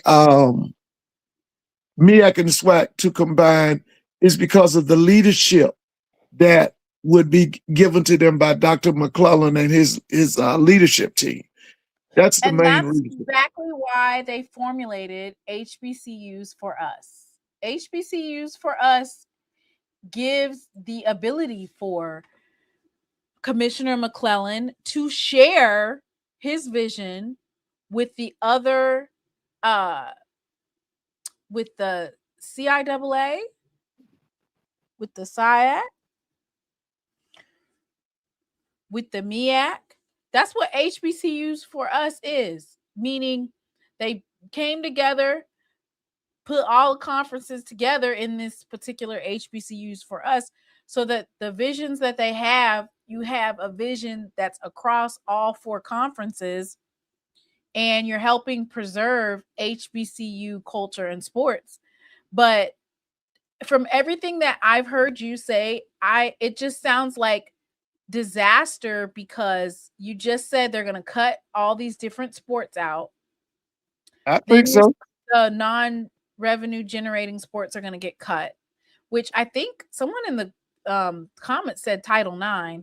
And Trump, is whatever way it blows. One minute he says he's going to sign an executive order that preserves women's sports. Wait a minute. One of the things Trump has said is that women don't need to go to college. He said that women need to get married and have babies. So he don't give a damn about no Title IX.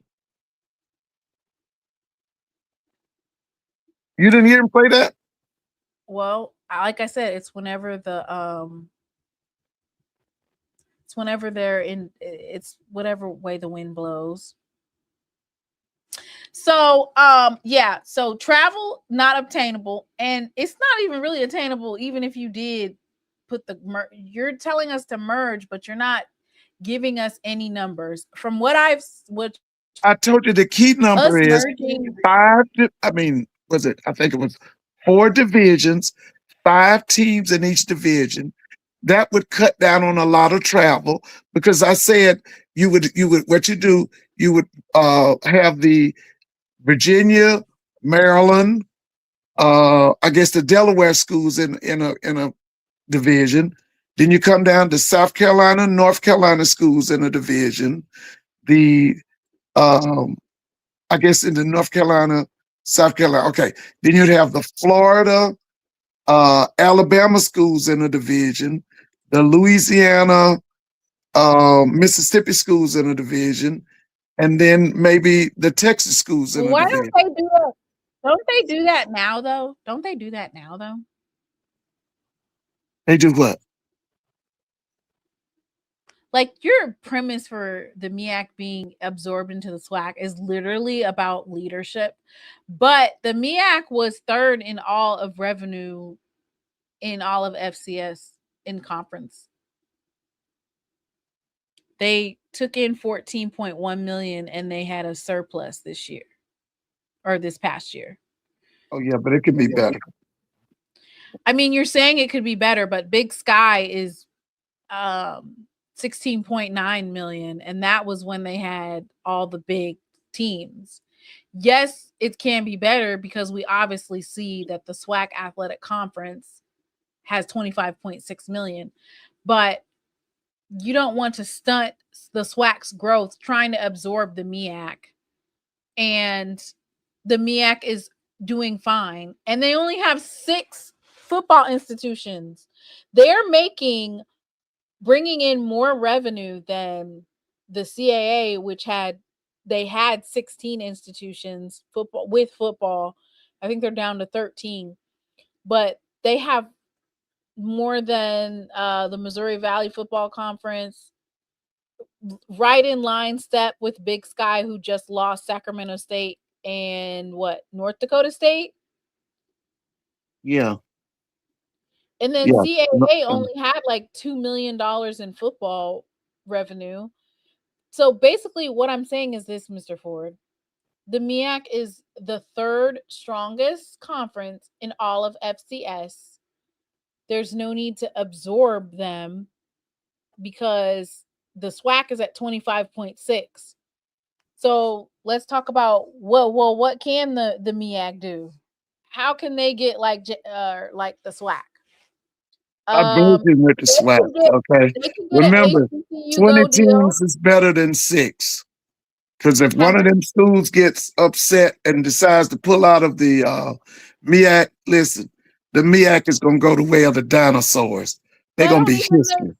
Mr. Ford, they're getting more revenue than all the other conferences.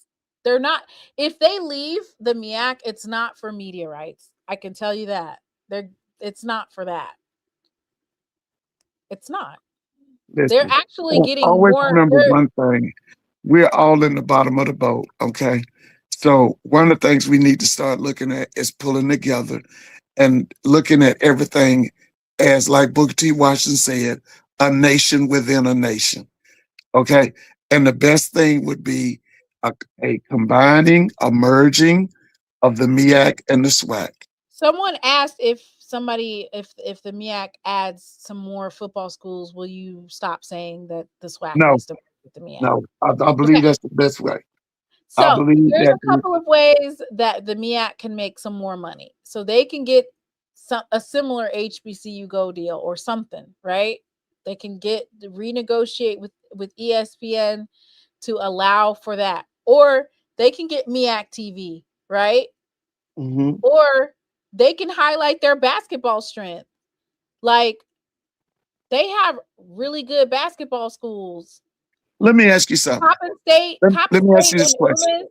What? Let me ask you this question. When the AFL and the NFL merged, did that make those two leagues better, or did it make it worse? That's like saying when they sucked up the Negro leagues and decided to. But let's go back to the original question. When they merged the NFL and the AFL, did it make the league? Did it make the NFL stronger or weaker? Which one? It made it stronger. Okay, that's what I'm saying about merging the MEAC and the SWAC. It will make both conferences stronger. Okay, so what happened with the Negro leagues when they decided? No, the Negro leagues was a hostile takeover. That was different. And this is a hostile takeover. No, it's not. No, what they did, what Branch Rick and them did, was they realized that the Negro leagues was better than the major leagues. So right, the SWAC is better than the MEAC. Listen to me. They decided that they wanted the money that the Negro leagues was making, and they wanted their best players. And so it was basically what they did by taking Jackie Robinson.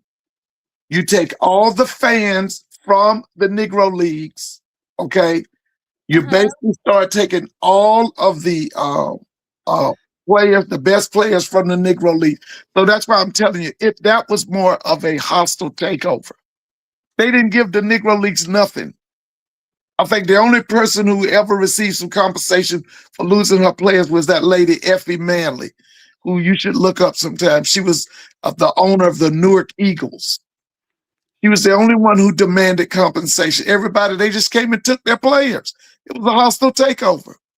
So the MEAC simply needs to beat more of the predominantly white colleges they have the ability to schedule. Once their second or third bananas can qualify for the playoffs, they will be able to laugh all the way to the bank. I've told you that what the MEAC needs is to merge with the SWAC. We need to look more at things more as a nation. Okay. We are not saving the MEAC, and the MEAC is not drowning. They're making money, Mr. Ford. So yeah, but listen, in the coming days, it's going to be better. Coming days to come. Oh yeah, they're going to be here real soon. But in the coming days, it would be better if the SWAC and the MEAC would combine, would merge. Just like you said that men will have more than one woman and the woman will be okay with it. I done told you, you know what? You need to read these demography reports. They're telling you that a woman who's on one check, and that's she not got to going work. Wait, listen to me. That's not going to make it. But the most important thing is not economics. In the coming days, with all these people being out of jobs, you're going to have these marauding groups running through these communities. Women are going to need protection.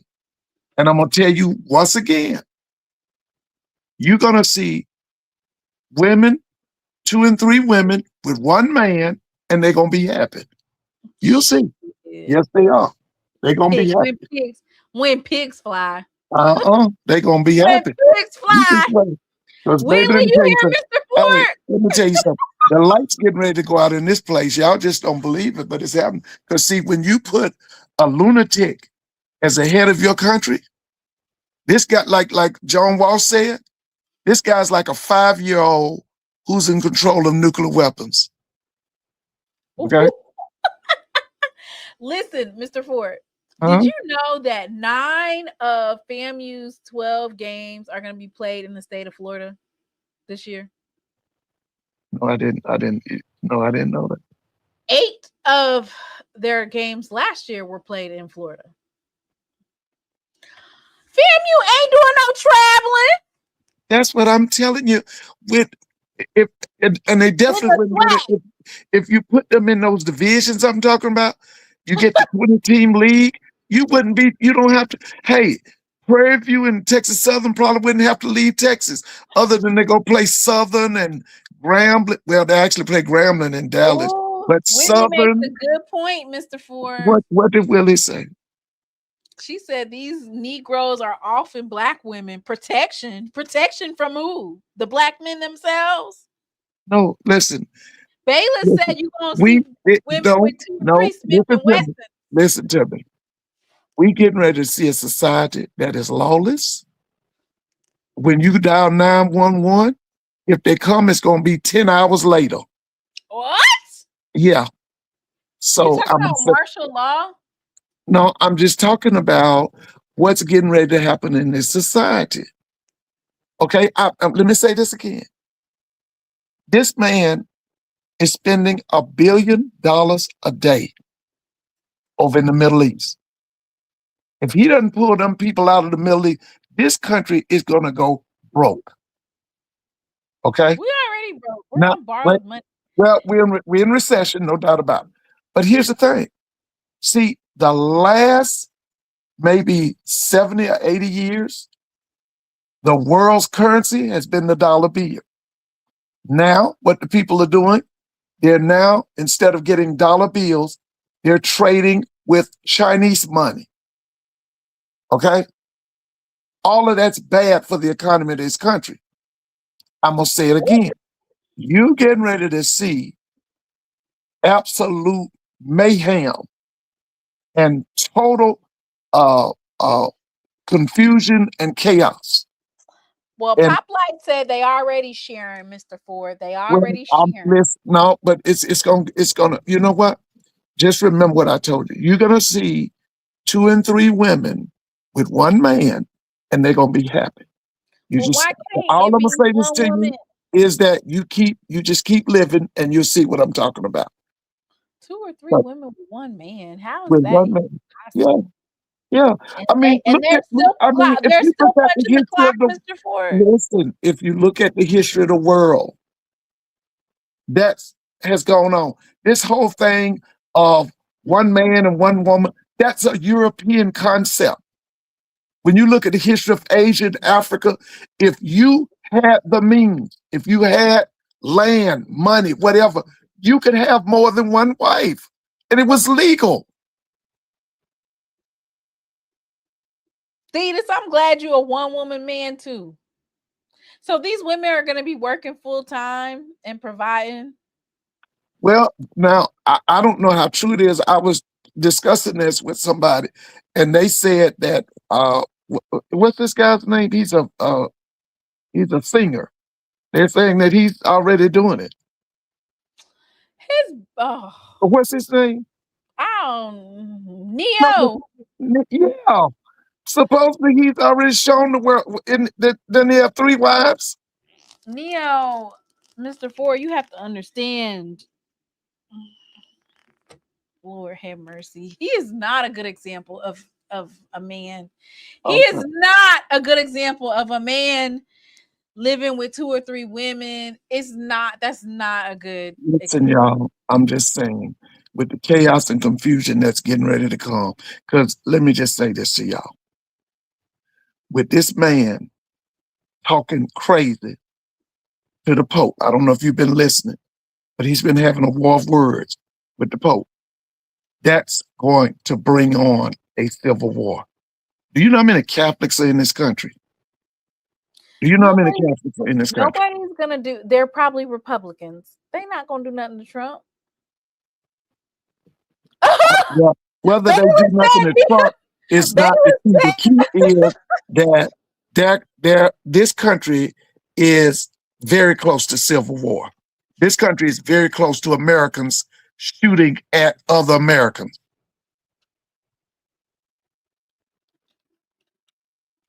What? Lord have mercy. Yes. Okay. I'm serious now. And then you're going to call all them European countries cowards? This is your allies? And you want to destroy NATO? Do you know what that means?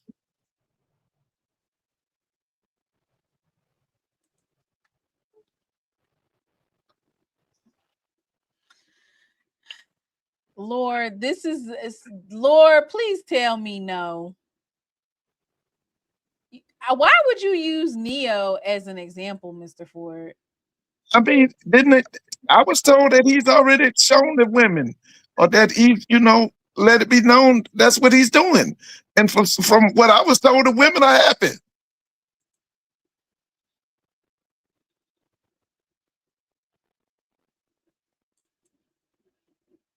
Please, Mr. Ford. Okay. All right.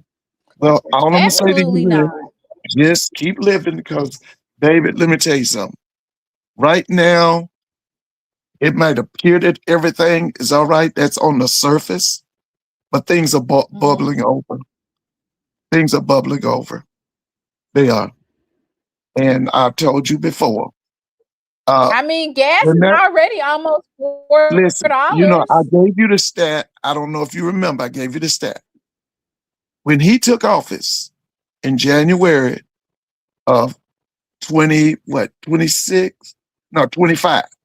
January of 2025, 6 months after he took over, 300 to 600,000 Black women lost their job. Okay. You remember me talking to you about that? Yes, Mr. Ford. Okay. Now, let me give you an example. I cannot believe this is a man that has 3 women. Okay, but let me ask you this. Are you familiar with the state of Utah and what goes on out there? Yes. Yes. And a whole bunch of just debauchery. Okay. A whole bunch of debauchery. Okay. I can't believe this is the man that is like has 3 women, 3 or 4. Listen, I mean, Paul Krugman, he's from New York University. You can look him up. Matter of fact, pull him up, Paul Krugman. He just made some amount. His name is Paul Krugman. He's an economist. I think he's NYU, or I don't think he's Harvard, but he's like NYU or maybe Columbia. Paul Krugman. He was on TV this week, and he was basically trying to tell the people that you put a lunatic in office, and you did it twice. And now you got to pay for it economically. You got to pay. I mean, Did you see? Donald Did Trump you look him really up? Look up Paul Krug. I think it's Krugman, Krugman. His name is Paul Krugman. I Yeah, thought it was found him. Krugman. What does it say about it? Is he an economist? What is he? An economist who is a distinguished professor of economics at the Graduate Center of the City University of New York. Okay. He was on this week, and he said basically that they put Trump in office twice, and now they got to pay a price for that.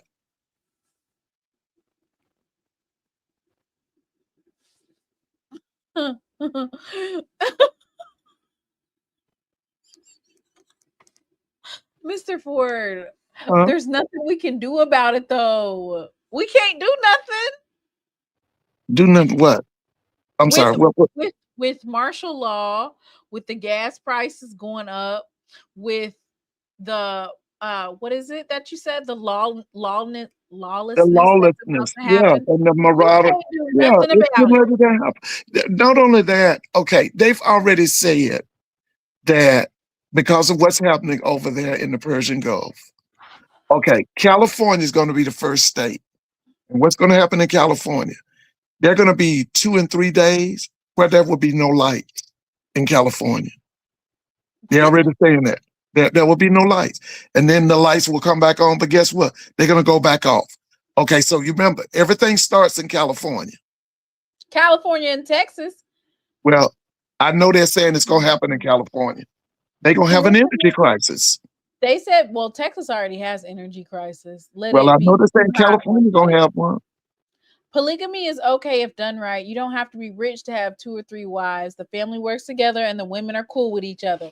I beg your pardon. Not y'all having us work listen, hard as hell and got to share. Mr. Mona, you need to go back and study your African history and your Asian history, and you're gonna find out what I said. Did study my African history. You know, I told you this one. They have it where your women have 2 or 3 husbands. No, the women do not have 2 or 3 husbands. They do now, have. Let me say this. Let me say this.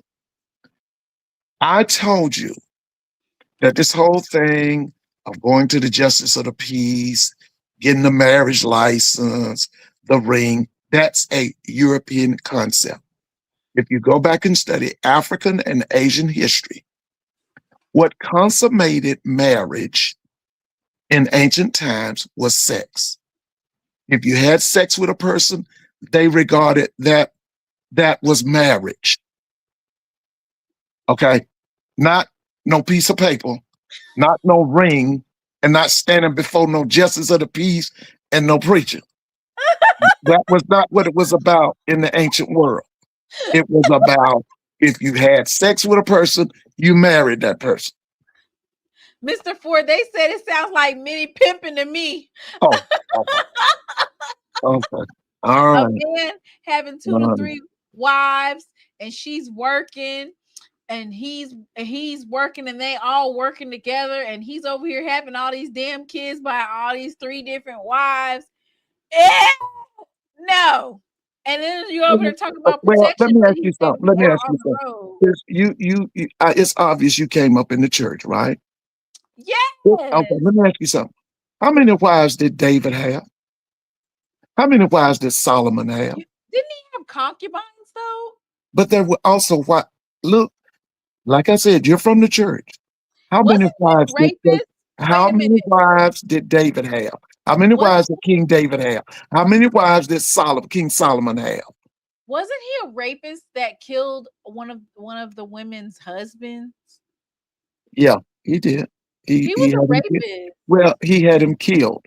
He had him put on the front lines, and he was ultimately killed. So he was a rapist. Like, it's not like a woman could turn him down. She'll be beheaded. Well, I don't think, like I said, you're from the church. I think most church people know that the scripture says that David was a man after God's own heart. So he was a great man. He might have been one, but he was also a murderer. Yeah, he was, and so was Moses. There's a whole bunch of people that have God and so was after their Moses. own heart, and they're And didn't murderers. Lot's children have incest with him? So I mean, we all got, you know, there's sin in all of us, right? Isn't that right? Yes, he was a rapist. He was a rapist. He killed I that think the wife. lady was named Bathsheba. Was her name Bathsheba? He killed her He husband. had him killed. He told him to put him on the front line where the heaviest fighting was going on. That's what he did. He's trifling. But at the same time, like I said, you're from the church. How many wives did King David have? How many wives did King Solomon have? Like she had a choice. Talking about he married her. She didn't have a damn choice. What was she gonna do? Tell him no? Well, somebody just answered my question. Did you see it right there? King Solomon. Okay. All of it, and it still wasn't good enough. He had 699 and had to make another one. Well, I'm just saying, when you look at our history, like he was overcompensating for something. Why do you need 700 listen, I'm just saying, when we were in the East, when we were in the East, polygamy was accepted. Whitley. What's Miss Whitley saying? What are you saying, Miss Whitley? Clowning. She is not for. She's not for the man with multiple wives. Yeah, it's Miss Whitley. It has always gone on. Okay, as we said earlier, in even if you look at biblical times, the times that the scriptures were put together, if a man could afford to take care of multiple women, he could have multiple women. No, that ain't no Jerry Springer. No, it's not. Bayless said these men in the Bible had land and power. They did. That's what I'm saying. They ain't even the high earners in the relationship. Let's be for real. Let me say this, Miss Timona. This is not something that we're going to debate, because you know why? It's going to happen. It's going to happen. And there's a part in the scriptures that says there will be a time when 7 women will seek one man. That's scripture. Yes, that's in the scriptures. 7 women will seek one man. It says in the last days, men will be lovers of themselves. Oh, no doubt about that. I think that's 2 Timothy 3rd chapter. Yeah, that's right. Yeah. In the last days, men will be lovers of themselves. Yeah. Meaning, that they basically are so into themselves. So I don't know how men who are so into themselves will be able to. Let me just say this. And this brother right here is making a good point. Okay. And you and I have talked about this. See, this whole thing of women being independent, that thing is fixing to go out the window. That's going to go out the window. Okay. That's going to go out the window. And, this system where you give the women all this money and they can live, they tell you, I don't want to be married. I don't care. I don't want no children. The thing that I care about is my career. Listen, baby, that's about to be over. Because I just gave you the stat. I said it. Listen to me. So you're sending us back to slavery? No, it's not slavery. It's not slavery. You're sending us back to like our great grandparents' time? Once again, I'm going to say this to you again. You're from the church. And one of the things that they used to preach for the woman, the number one thing was to get married and have children. But then people like this Gloria Steinem, who was hired by the CIA to help destroy the Black family, told the Black woman, you don't need marriage. You don't actually need children, but if you had children, you don't need a man. You don't need a husband. And we fell for it. Okay? It helped destroy our community. But I'm going to say this again. With what's happening in this country, with the economic hardship that's coming on this country, you're going to need to have, like I told you before, a husband or a bill-paying boyfriend. You're going to need help. And the other thing you're going to need You're going to need protection. I don't know if you heard, but we got a serious problem right here in Atlanta. And that is, there are a lot of crimes being committed against women once these criminals find out that they're single and by themselves. It's a lot of husbands doing crimes to women too now. Well, I'm just saying now. I'm just saying now, Mr. Ford. I'm just saying, Mr. B. Be fair. I'm just telling you about what's happening. Because listen, things are going to get worse. So that's the thing. Like the economy is getting bad. There's so much pressure. You're saying that it's going to get worse, but usually, you know, when the economy get bad, like Great Depression era and stuff like that, that's when men it's gonna be worse and women are so stressed it's gonna be worse than the Great Depression because of the fact that you're not gonna have it. They're already telling you. The farmers out in the Midwest right now hollering and crying. They don't have fertilizer. Do you know that food comes through the Persian Gulf?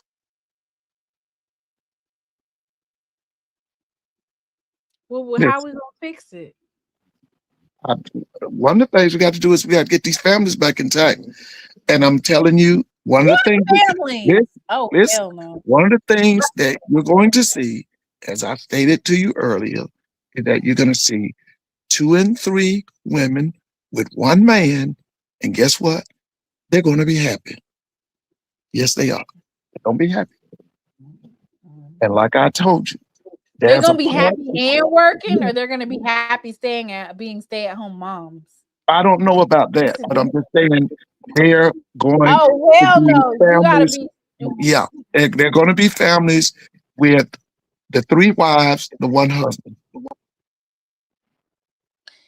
You mean to tell me you got 2 other women and a man staying in the same house as you, and all the women got to work? Listen. There are going to be adjustments because, baby, we getting ready to go through some serious hardship here. Only the stronger are going to survive, Mr. Ford. Yeah, I mean, it's going to be rough. Only the strong will survive. Yeah. So, I mean, we just got to get ready for it because that's what's coming. Sounds like I need to go ahead and go get me a farm or something. I mean, over here scared, Mr. Ford. I need to go get me some chickens and get some eggs. No, I'm just saying they're telling us about a ceasefire, and there's 16 nations involved in that stuff over there in that Persian Gulf. Okay, them people are fighting, and there are other countries waiting to get involved. What you mean they waiting to get involved? Listen. You talking about all of the Arab countries? Listen. What you're getting ready to see is all of Asia come together to fight in that Persian Gulf. And the leaders, the 2 nations that's trying to pull all of Asia together is number 1, China. Number 2 is Russia. And then number 3 is India. Those countries are pulling because see, here's what they're saying. This is what they're saying. They're saying that Donald Trump is causing every nation in Asia problems, and that they're not like us. You know, we don't have any unity. Those people have unity. They're saying, as a continent, come together and then drive him out. Yeah, World War III. Hey. There you go. There you go. What? Yeah. He's causing all of these countries problems. No comment, Mr. Ford. I don't know what to say about that. I mean, it's not like it's actually Donald Trump that's doing it. I mean, yeah, he's the front man, but we all know he's the front man. I mean, well, like everybody already knows, he's a puppet for what we call the Wall Street oligarchs. That's what he is. Some people would say he's mid-level management. Not mid-level management. Yeah, that's what some people would call him. Like a worker. He's more like a worker. You know, like people say that he's not afraid of anybody. Yes, he is. He's afraid of the Rockefellers. He's afraid of the DuPonts and the Gettys and all them other oligarchs on the Wall Street, because they're the ones that put him in office. Mm.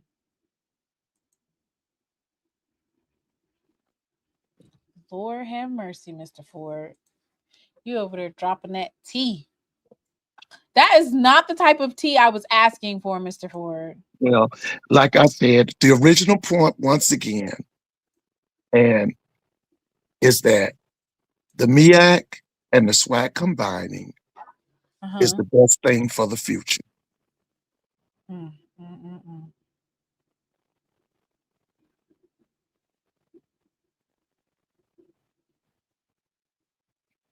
No comment. I don't got nothing to say about that one. I have absolutely nothing to say about that. I done said my piece of what I think is what.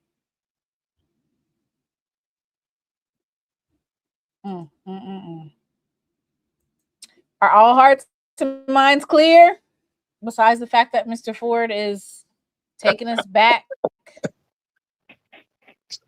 to. No, I'm not taking it back. I'm just saying there are going to be adjustments that have to be made. Well, I'm not trying to participate in them adjustments, so I need don't to figure know if you remember it. When I was at Grambling, there was a song by Cameo called "Single Life." That's out the door now. That's out the door. They said World War III is coming. Yes, it is, baby. No doubt about it. I mean, just like Jay said, $20 don't even get you a can of Similac. Y'all there better you learn go. how to breastfeed. Baby, please. That's right. Breastfeed. I told you, you and I were talking one night. I told you, before Donald Trump came into office, $225 would get you a whole buggy of groceries.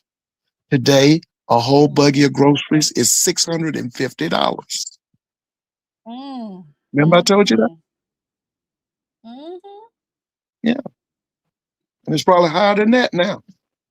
That was when he took office.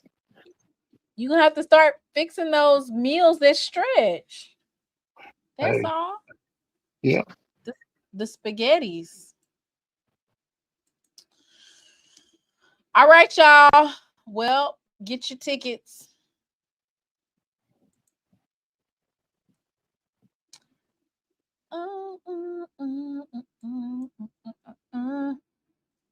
Mr. Ford, are you going to come back on Tuesday?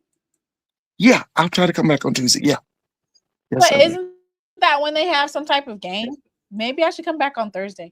Don't they have one of those New York games? Yeah, I think the Knicks and the Hawks play. I think so.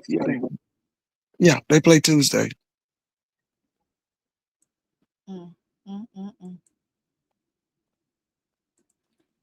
All right.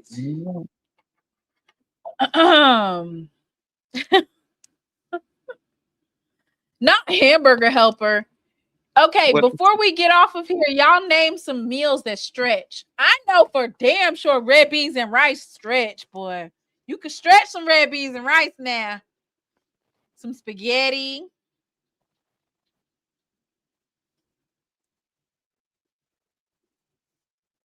Get you some beans, lentils, and rice, Mr. Ford. Oh, yeah. Red beans and rice stretch, for sure. China is getting ready to take Taiwan. What? You know what? I do believe because of what, see, what's happening over there in the Persian Gulf is a quagmire.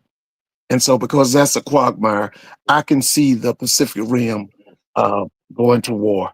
I think they will go to war. say that the MEAC and SWAC as D2s would become even more lucrative to furthering the HBCU. Why would they say move to D2 where there's no scholarships? How would that be brand?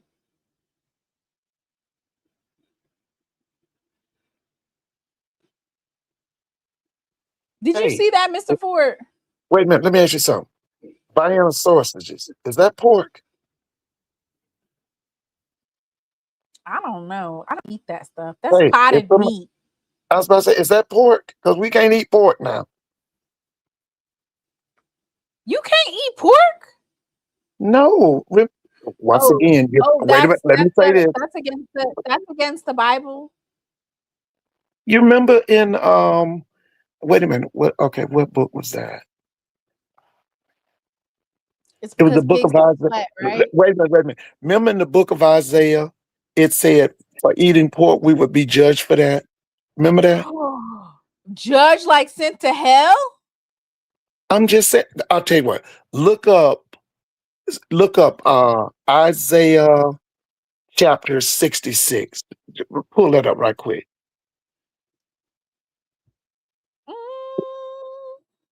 Pull up Isaiah, the book of Isaiah, chapter 66, and just read a little bit. Because I think it says that we will be judged for eating pork.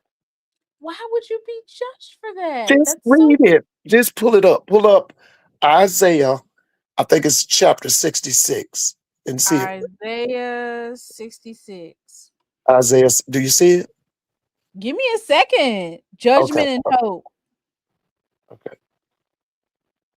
Heaven is my throne and earth is my footstool. Where is the house you will build me? Where will my resting place be? Has not my hand made all these things, and so they came into being, declares the Lord. It says, whosoever sacrifices a bull is like one who kills a person, and whoever offers a lamb is one who breaks a dog's neck. Wait, we're not supposed to eat bulls, or wait, what does this mean? But I think in 66 it says something about swine. Do you see something in chapter 66? It says whoever makes a grain offering is like one who presents pig's blood. And whoever burns memorial incense is like one who worships an idol. They have chosen their own ways and they delight in their abominations. Wait a minute. Did you see anything about swine, about eating swine? Because I thought it was something in there about eating swine in 66. Eating swine in the Bible.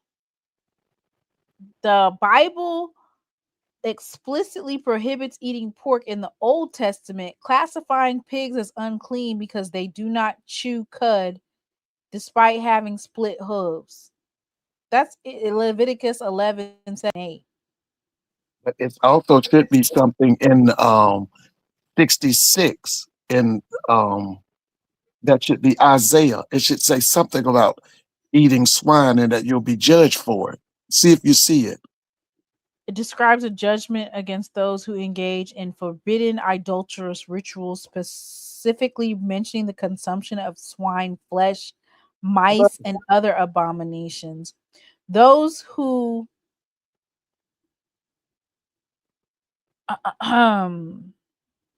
okay, I'm gonna read you the King James version, right? Okay.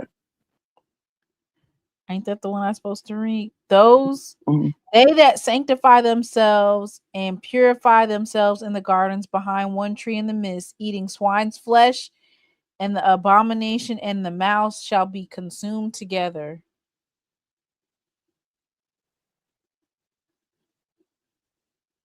Well. What does that mean? We can't eat swine. We can't eat pork. So all those slaves are going to hell for eating chitlins?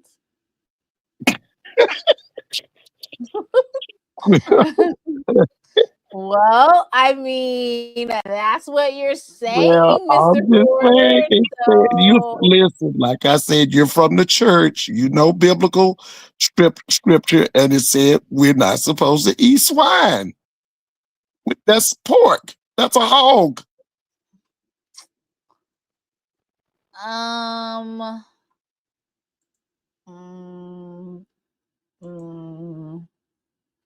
Okay, Mr. Ford. Okay.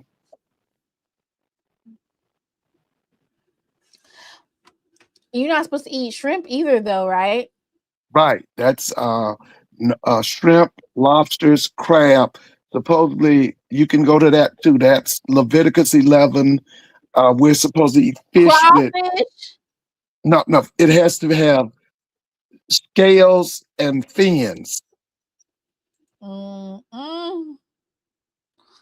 We're not supposed to eat the shrimp. We're not supposed to eat the shrimp. We're not supposed to eat the lobster. Lord knows I love a crab boil. Right. We're not supposed to eat that. I need Because to repent right now. The shrimp was created to eat the poop in the sea. He's supposed to eat the poop. Yeah, he's supposed to eat the poop. Lord knows I love me a crab boil. Good Lord. Hogs are nasty. They said hogs are nasty. Well, you know that a rattlesnake can listen. A rattlesnake can bite a hog and he will still live. You know that, right? Wait, what will happen? If a rattlesnake bites a hog, that hog will continue to live. Why? Because remember, when they meet up, I think sometimes they say the snake will turn around because he knows the venom will not work on the hog. Oh, they said you can't eat catfish, Mr. Ford. Yeah, he's a bottom feeder. Like I said, catfish, they are like the shrimp. They clean like the streams and the lakes and all that. They eat the poop. That's what they were put there for, to eat the poop. Lord.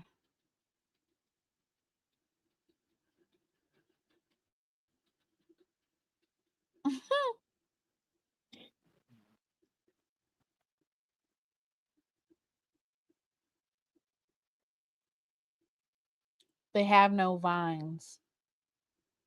Veins, no veins. Who has no veins? That's what this person said. That's is that Jody Robinson? Who has no veins? The pig, the hog.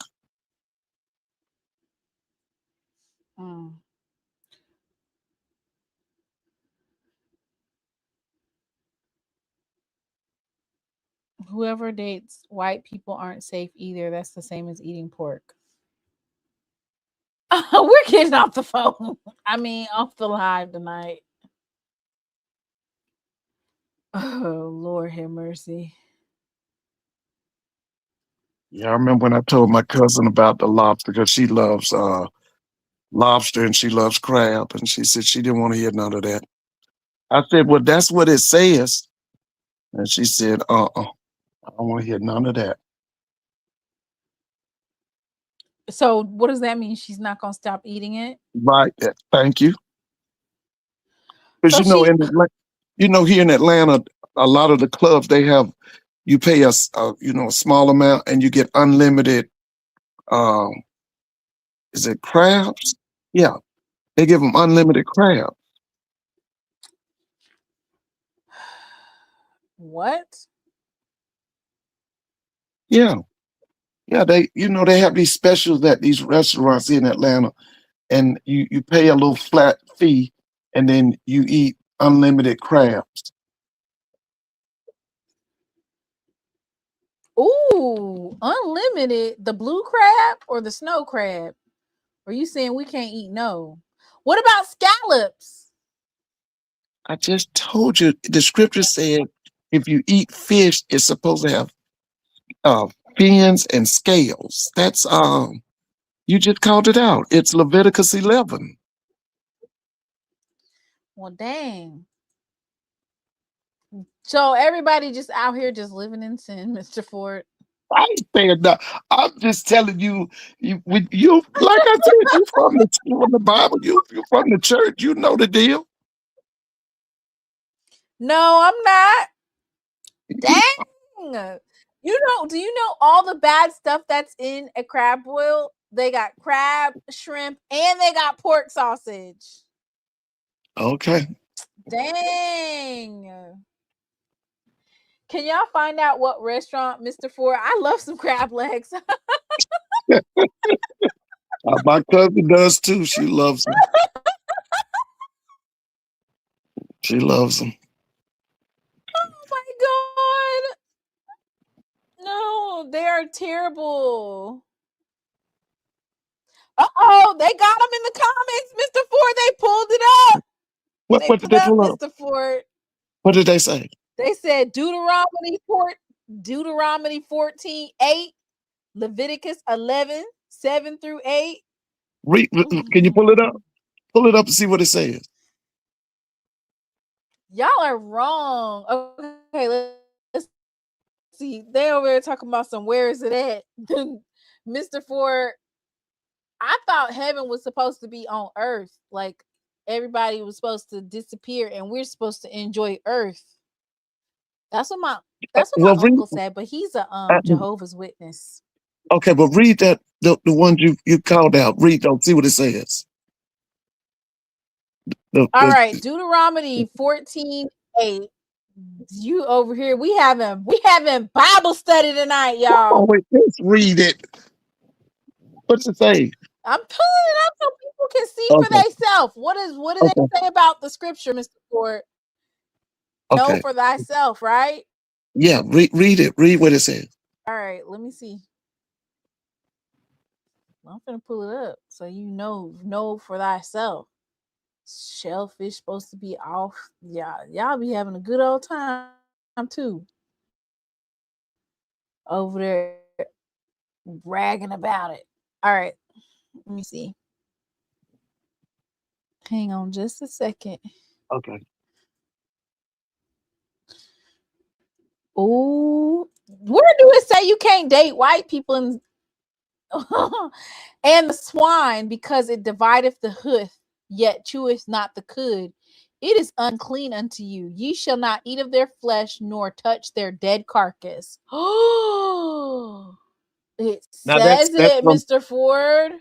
And where's that's in where? Is that Leviticus? What is that? Where'd you read from? Oh, Deuteronomy 14. Deuteronomy 14. Deuteronomy 14. Okay, what's the next one? And what's the next one?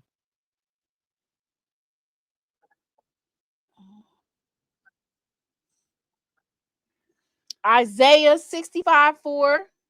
And what does it say? But wait a minute. I thought he forgave us, Mr. Ford. I thought that God forgave us for the stuff that was happening in the Old Testament, that things were made anew. Well, let's read what it says. Let's see what the one you're getting. Isaiah 65:4. Who sits among the graves and spends their nights keeping secret vigil? Who eats the flesh of pigs and whose pots hold broth of impure meat?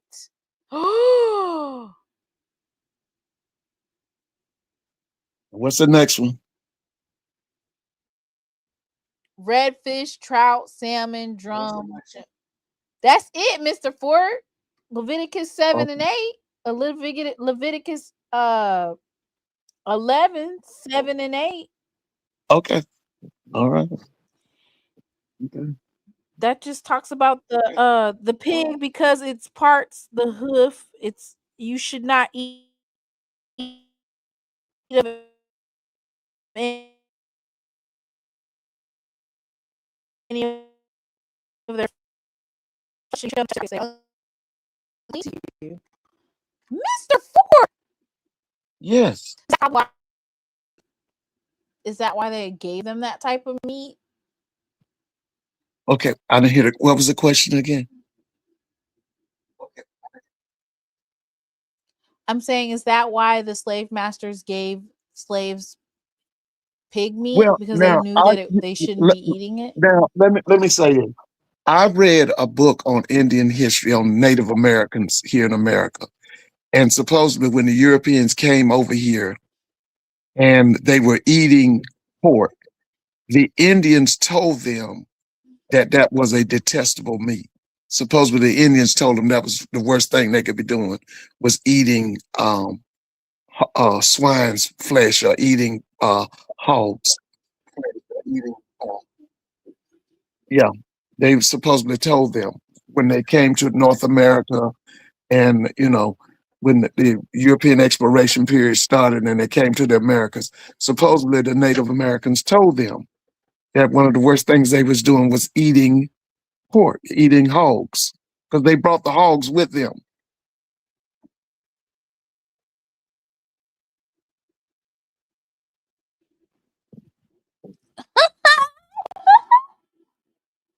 Just a whole bunch of unclean, sinful eaters in the chat. No, but Mr. Ford, they said that because Jesus died for our sins, all things are made new, right?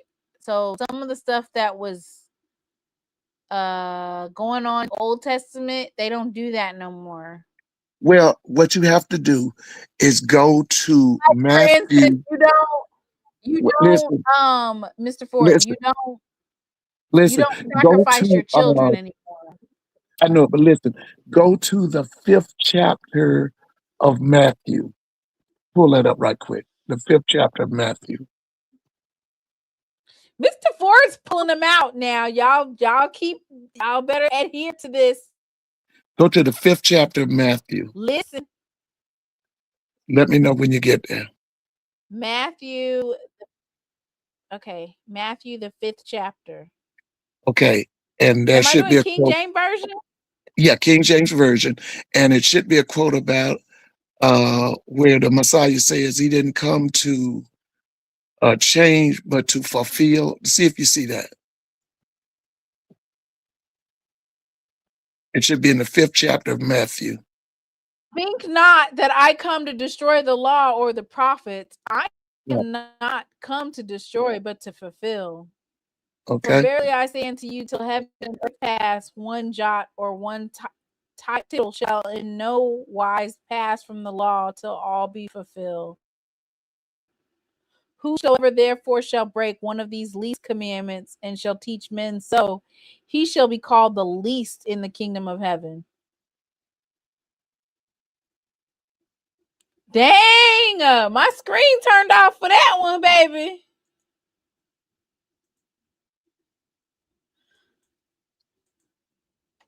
Folks ain't want to hear that.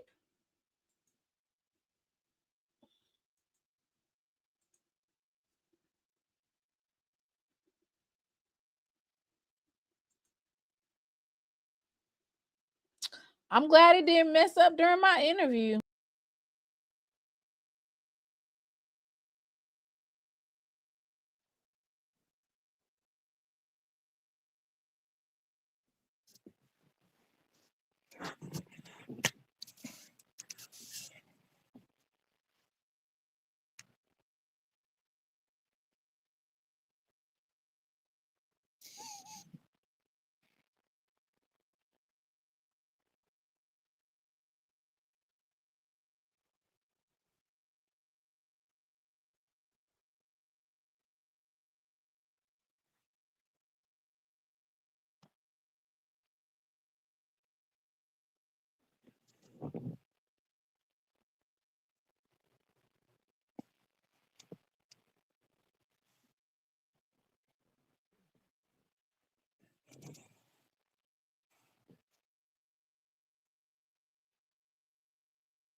Mr. Ford. You done got me. Listen, I'm gonna be looking forward to hearing from you Tuesday or Thursday. Thursday. Okay. Well, listen, y'all have a great night, and everybody be safe and have a great night. Good night.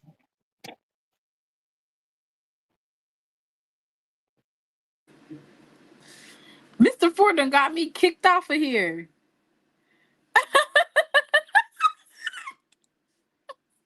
Everybody in the chat realizing they all about to go to hell because we all eat seafood. Oh, Lord have mercy. Wait, not sushi. Can you eat sushi?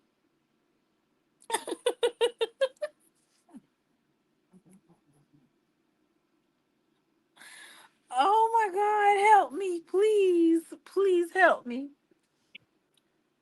My computer shut down when they said you was going to hell for whatever.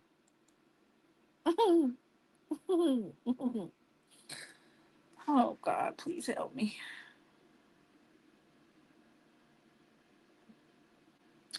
All right, y'all. I mean, do my stuff even work anymore? All right.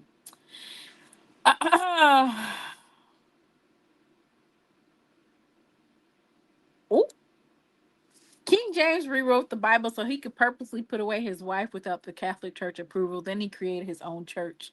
Yikes!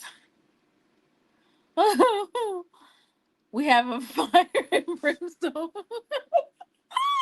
That is so bad, Fetus. Why would you say that? All right, y'all. Lord have mercy.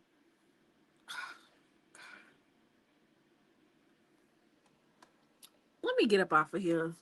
Get your damn tickets. I've had some good days. Mr. Ford having bacon and eggs for breakfast. Wait a minute. Who said that he was gay? Where are we getting this from? Oh my goodness. Lord, y'all over here talking about the man was gay. He got rid of his wife. All type of stuff going on. Let me go ahead and play this song. And some sleepless nights.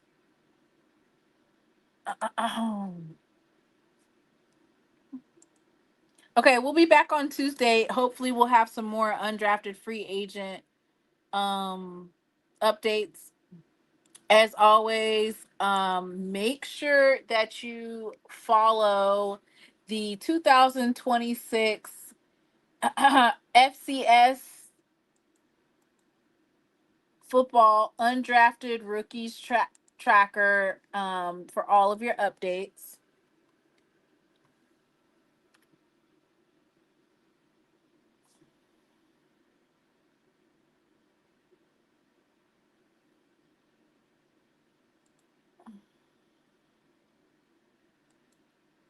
Oh, Lord.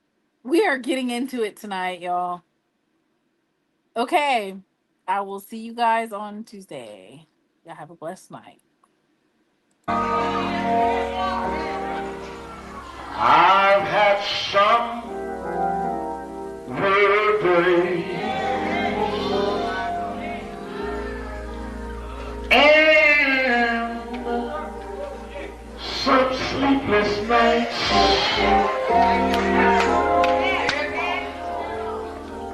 But when I look around, and I think things over, all of my good days outweigh my bad days. I follow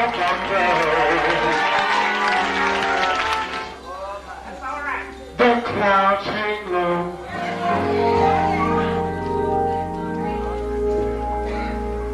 I can hardly see the road. I ask the question, Lord. Lord, why so much pain?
So I just say, thank you, Lord.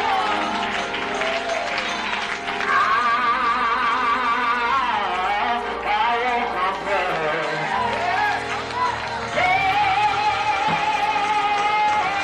That's been so good to me.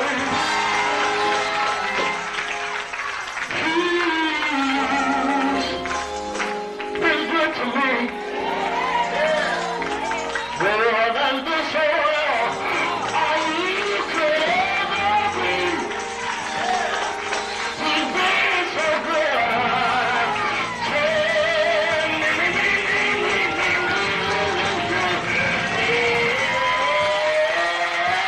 It's right. Oh, not too good. Yeah, my midnight went today. So I just say thank you, Lord. I've been down, thank you, Lord. I've been talked about, thank you, Lord. I've been misunderstood, but thank you, Lord.